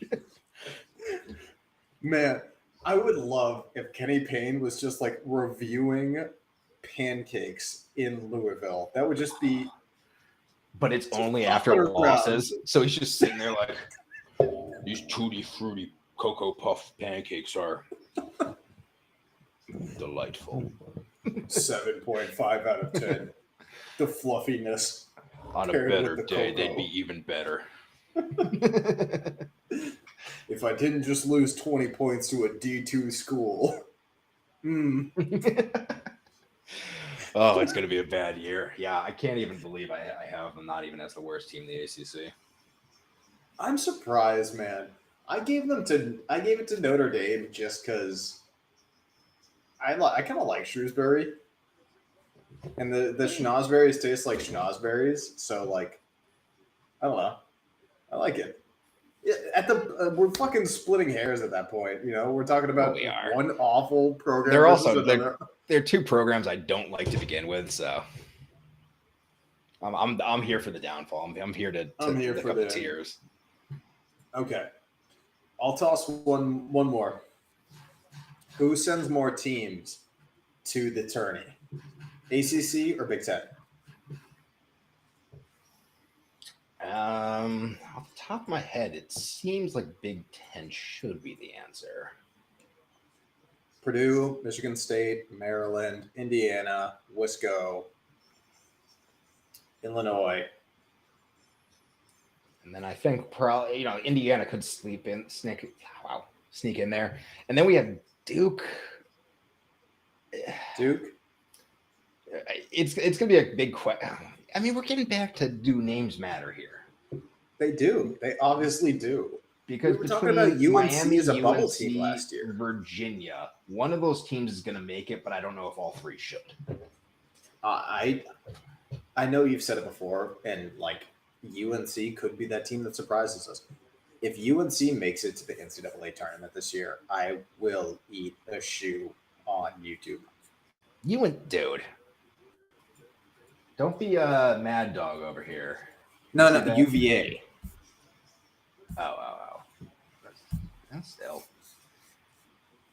I mean, yeah.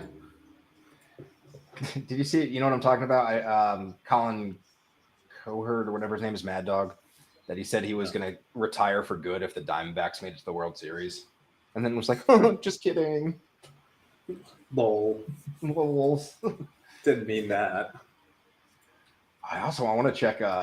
Fuck that dude that went on the college basketball subreddit and said, I am a connection with Cooper Flagg. He is going to UConn, or else you can perma-ban me. That dude better be perma-banned. Oh, yeah. That dude had better be found, tracked down, tarred and feathered, and shamed in the public square.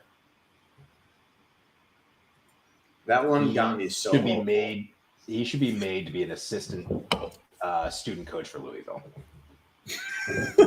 He should have to review the pancakes with Payne. I actually think sad food reviews, there's something there. Just like going to an Applebee's and just crying over your food.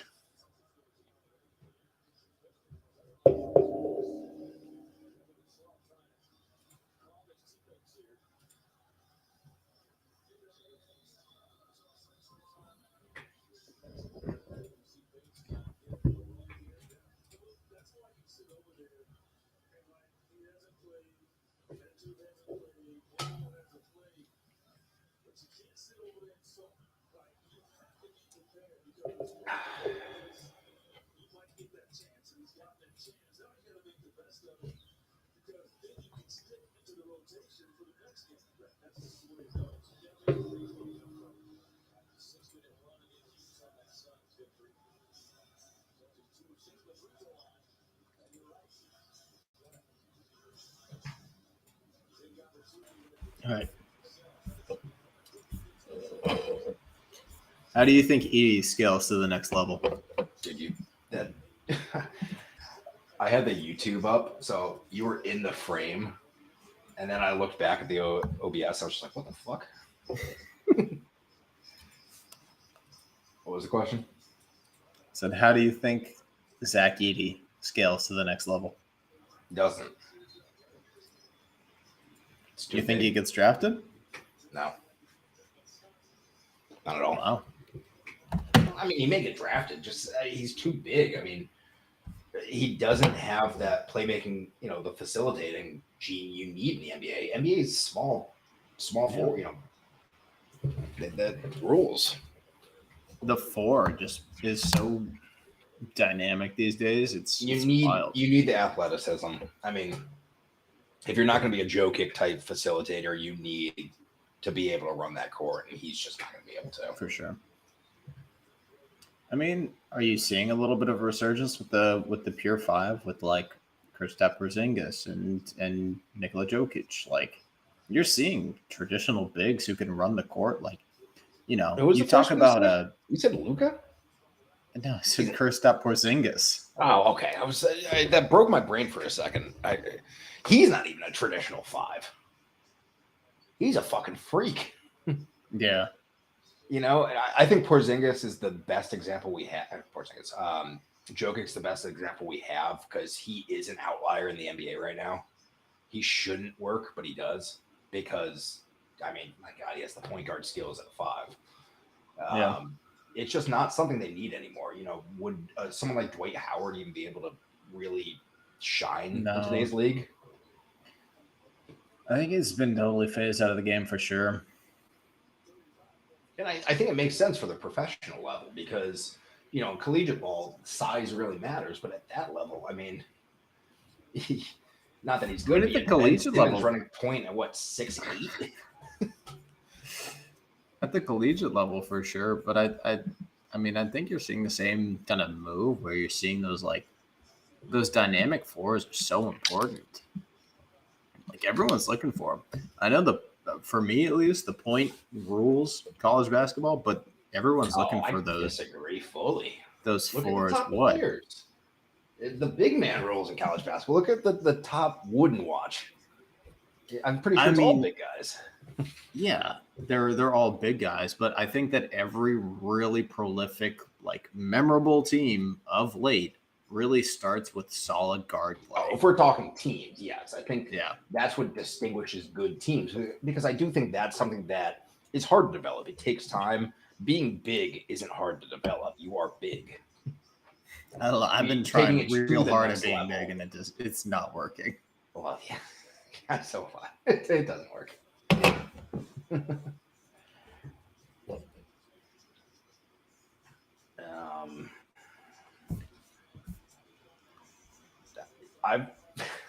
It is just because I'm watching basketball, but it is. I think I've watched every single Spurs game so far. You mind the Wemby? I just wanted to see him to see if he's. I mean, he's a freak. I just don't think it's a very good team.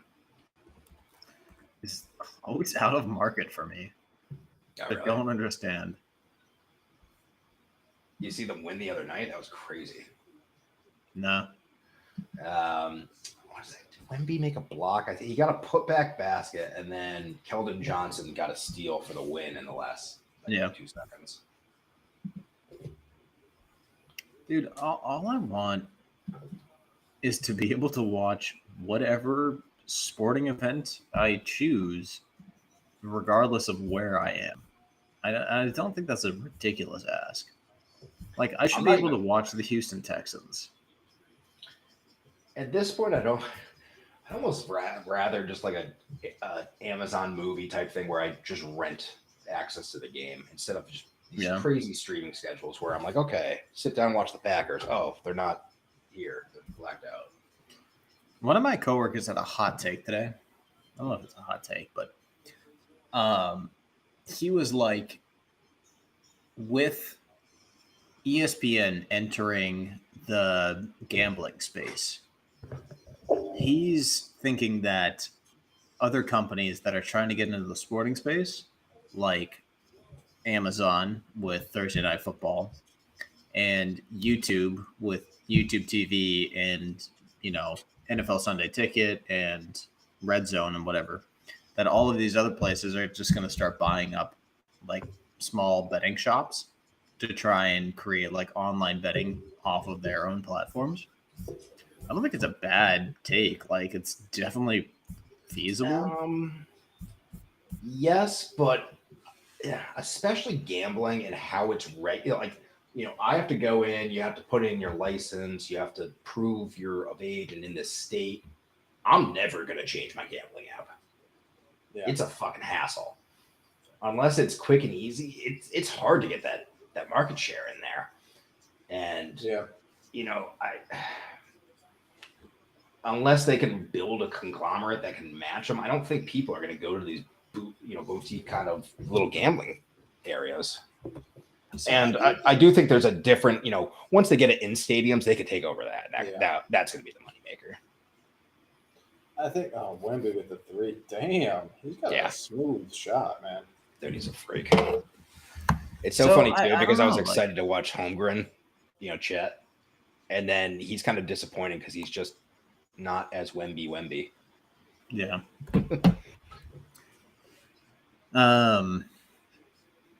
One guy I'm excited to see is who's that guard from St. Mary's? Aiden. You know what I'm talking about? Yeah, I forget his last name too. Because that kid. Oh, damn.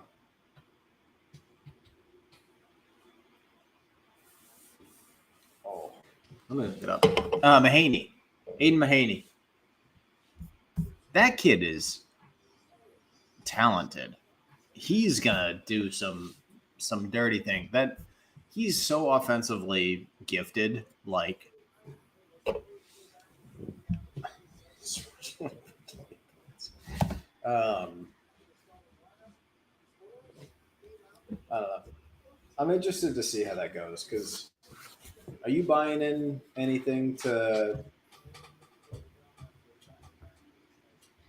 the Gales being ranked first in the WCC? Yeah.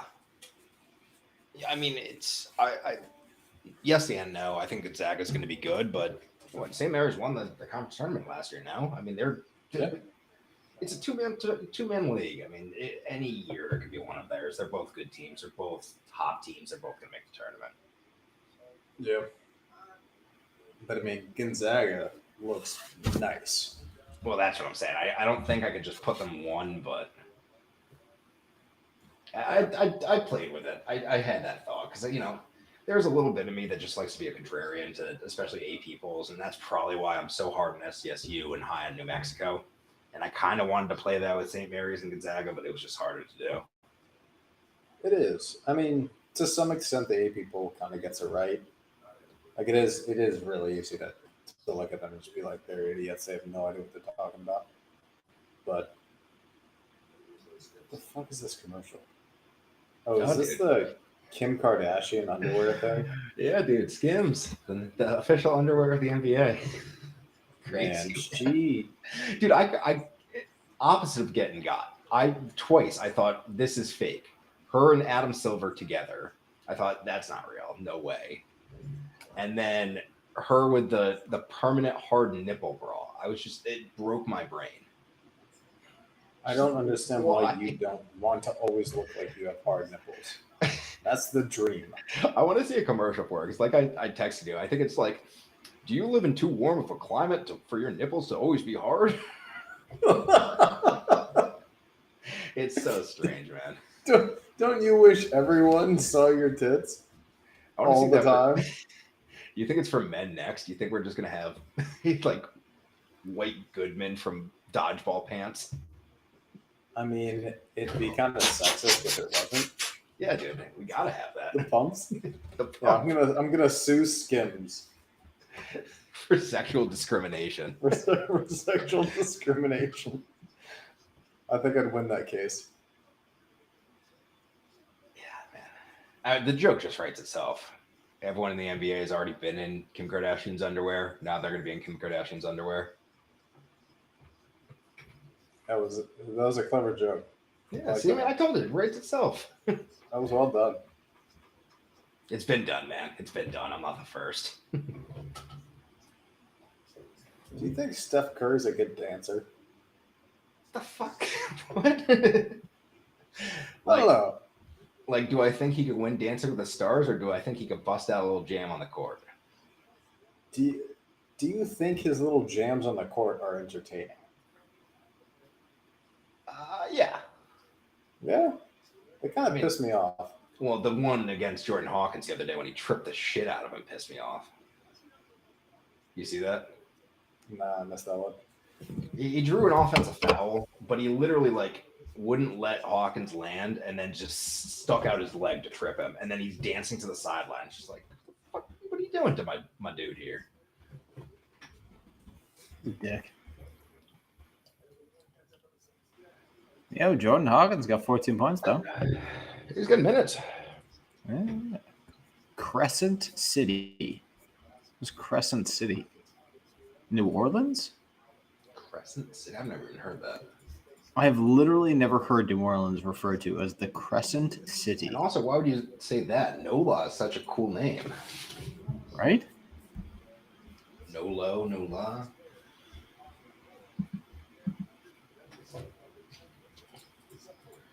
What else we got? Ooh. Man, I miss Jordan Hawkins. Yeah, I do too. He should come back. Dude, right? Well, no, someone should come back at Sanogo. Where the fuck is he? Nah, I'm excited for the Donovan Clingan era. He's gonna do dirty things to this league. My man's is gonna tear it up, and he deserves all the minutes he gets. Oh, he definitely does. I mean, just seeing him, he's such a likable guy in those all access videos. If he can just be a leader, it'd be phenomenal, but I don't think he can.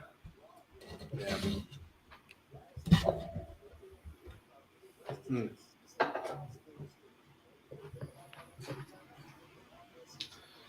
Other shit did I have? I got much else basketball. No. See I that don't think Beatles anyone was song watching today? anyways. No, I know. Is that See that Beatles song today? the Beatles song? Oh, look it up. It's really fucking cool. Peter Jackson, out of all people. What's his name? Paul McCartney had a tape from John Lennon that he gave to him, but he couldn't recover it. So Peter Jackson helped him recover an audio file, and the Beatles made their final song. It's pretty good, but it is haunting. That's the only word I can come up with, because it's an 80-year-old, I think he probably is, Paul singing with a 40-year-old John, and it's strange. Damn. But it's good. It's just weird. And it's so weird that, we'd like to thank Peter Jackson. It's like, what? Lord of the Rings? Yeah. Yeah, that's wild.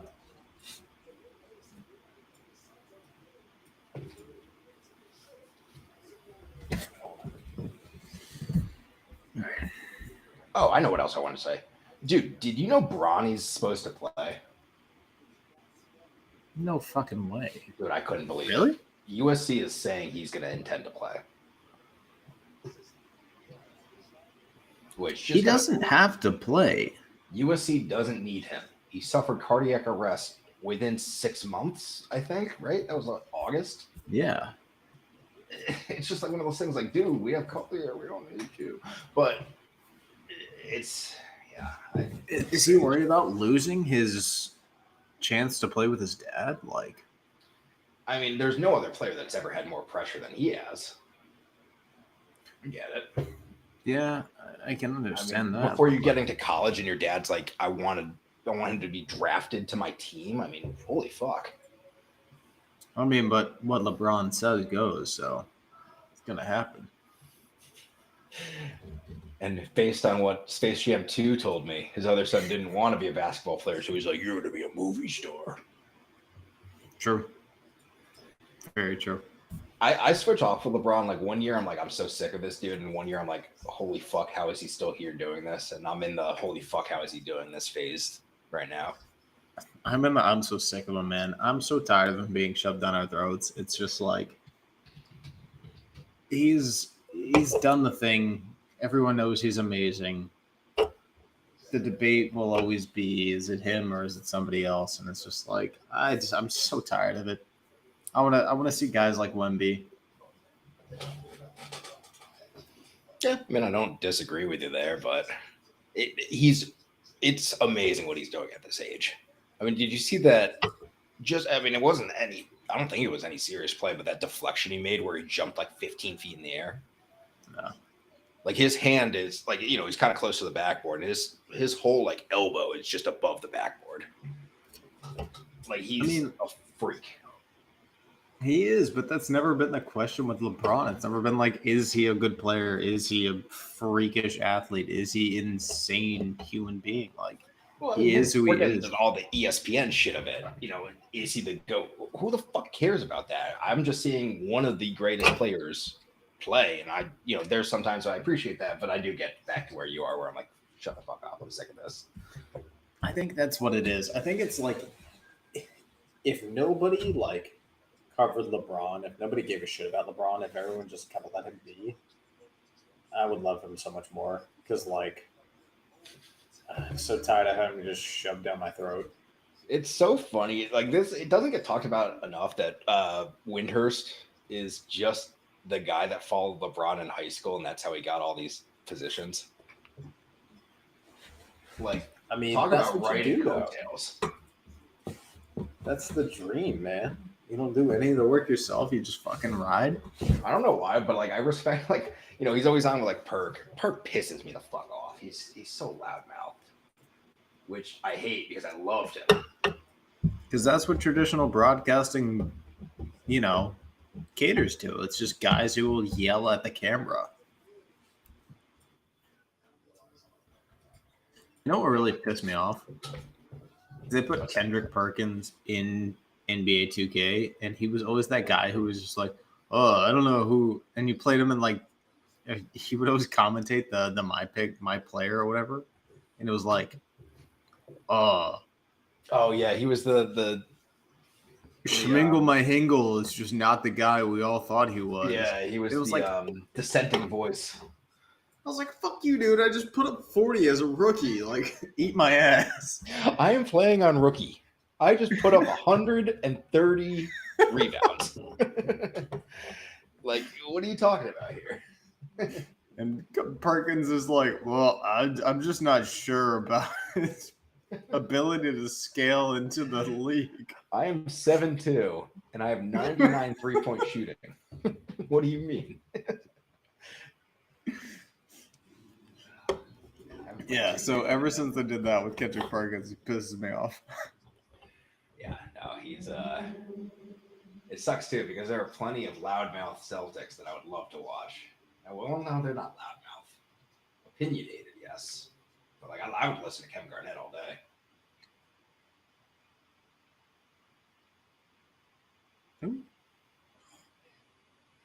You know what we haven't talked about a lot this year? It's free throw percentage. it's not something that I don't think that translates year to year. I don't think it's anything we can pretend to know. It's not, but like for some players, their free throw percentages are surprisingly bad. Yeah, but again, I mean, we're talking about kids. We're talking about development. I don't think it's anything we can pretend to know. I don't know. I think it's something we'll figure out very quickly. I think it's such an important aspect of the game that just totally is. It doesn't matter till it matters. No, exactly. But who's a good free thrower? How do you develop that? I think that's the question. Because it's so different for everyone. I don't think year to year you can expect anything. Yeah. I don't know. It's kind of like, because I think that's another aspect of the game is like, how well does this team scale for keeping their bigs out of free throw or out of foul trouble and stuff like that? Because there's so much of the game planning that you don't see in the preseason projections or the AP poll top 25, and it's like there's a lot to game plan around here, and I definitely think foul trouble is especially come to March. That's so huge because again, we talked about Purdue. You knock out Edie, what's there? Yeah, and I think that's when it gets interesting in March because you talk about and that's why I like when we ask, who's going to be there in March or who do you have for the conference tournament, and the question really does become who are those teams who, let's say your 5 or your 4 does have an off night, who's going to step up and replace them? Like, can you survive that scoring drought? And that's my only knock to bring it back to our discussion today. That's one of my knocks on Maryland is last year they got into a lot of scoring droughts. It was just like their offense would just disappear, man. They were night and day. Yeah. And I'm worried that can happen again this year. I know we talked about them having a lot of weapons and a lot of people who can show up and put up those big games, but what happens when defenses game plan for that and shut them down? Like, can they be resilient? Can they show up?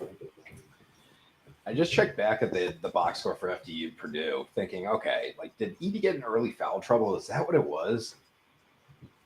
FDU was in foul trouble. Purdue was fine. It was just that one still just breaks my brain. I mean, I watched the game. I know what happened, but it's still just it's weird. It's outside shooting, man. It's like it can change a game. But even then, I mean, FDU shot 30%. I mean, Purdue they clonk at them, but yeah. Do you like the Big Ten this year? I mean, I think they're very, very top heavy. Yeah, I like them.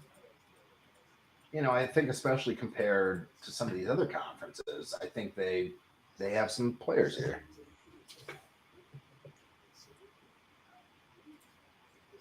I don't know. I think I'm just traditionally out on the Big Ten. I just don't like the way they play. Well, if we're going with that, it's historically a pretty boring brand of basketball. Yeah.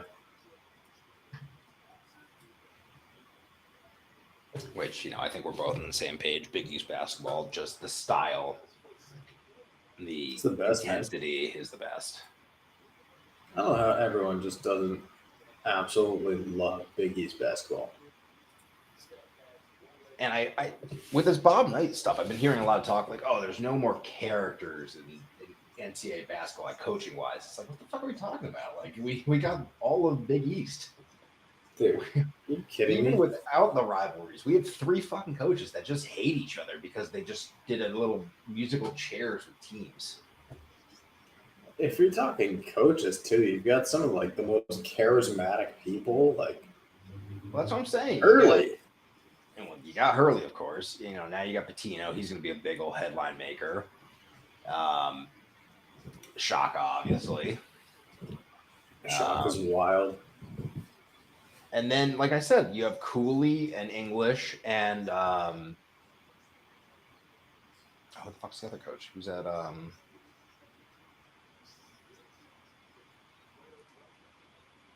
you thinking Nova? No. Where did Cooley come from? Providence. Providence, Kim English. Where did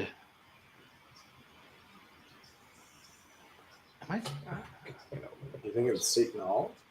I don't know who I'm thinking of. I thought there was another who. Ooh. Where's that Cooley? Georgetown. Who the fuck was at Georgetown? Patrick Ewing. Oh, okay. Patrick Ewing, that's right. Okay. I was thinking there was a little musical chairs that someone swapped. That's why I couldn't remember it because I'm just not remembering it. No. But either way, I mean, you got some players there. I don't know if I buy into the whole coaches going or like players going to coach for their alma mater. Juwan Howard, Patrick Ewing. I don't know if that was just an era Like thing. Juwan? Or, I think Jawan's a good I don't coach. like Juwan. I think he's a terrible coach. No, he's also a player's coach. I just like him, I think. I think he's a likable person. I think he's bad for the program. I don't. Well, that's what I guess I never Patrick really Ewing. thought about it like that because I also don't like Michigan, so maybe he's the perfect coach for me. It just makes their program terrible.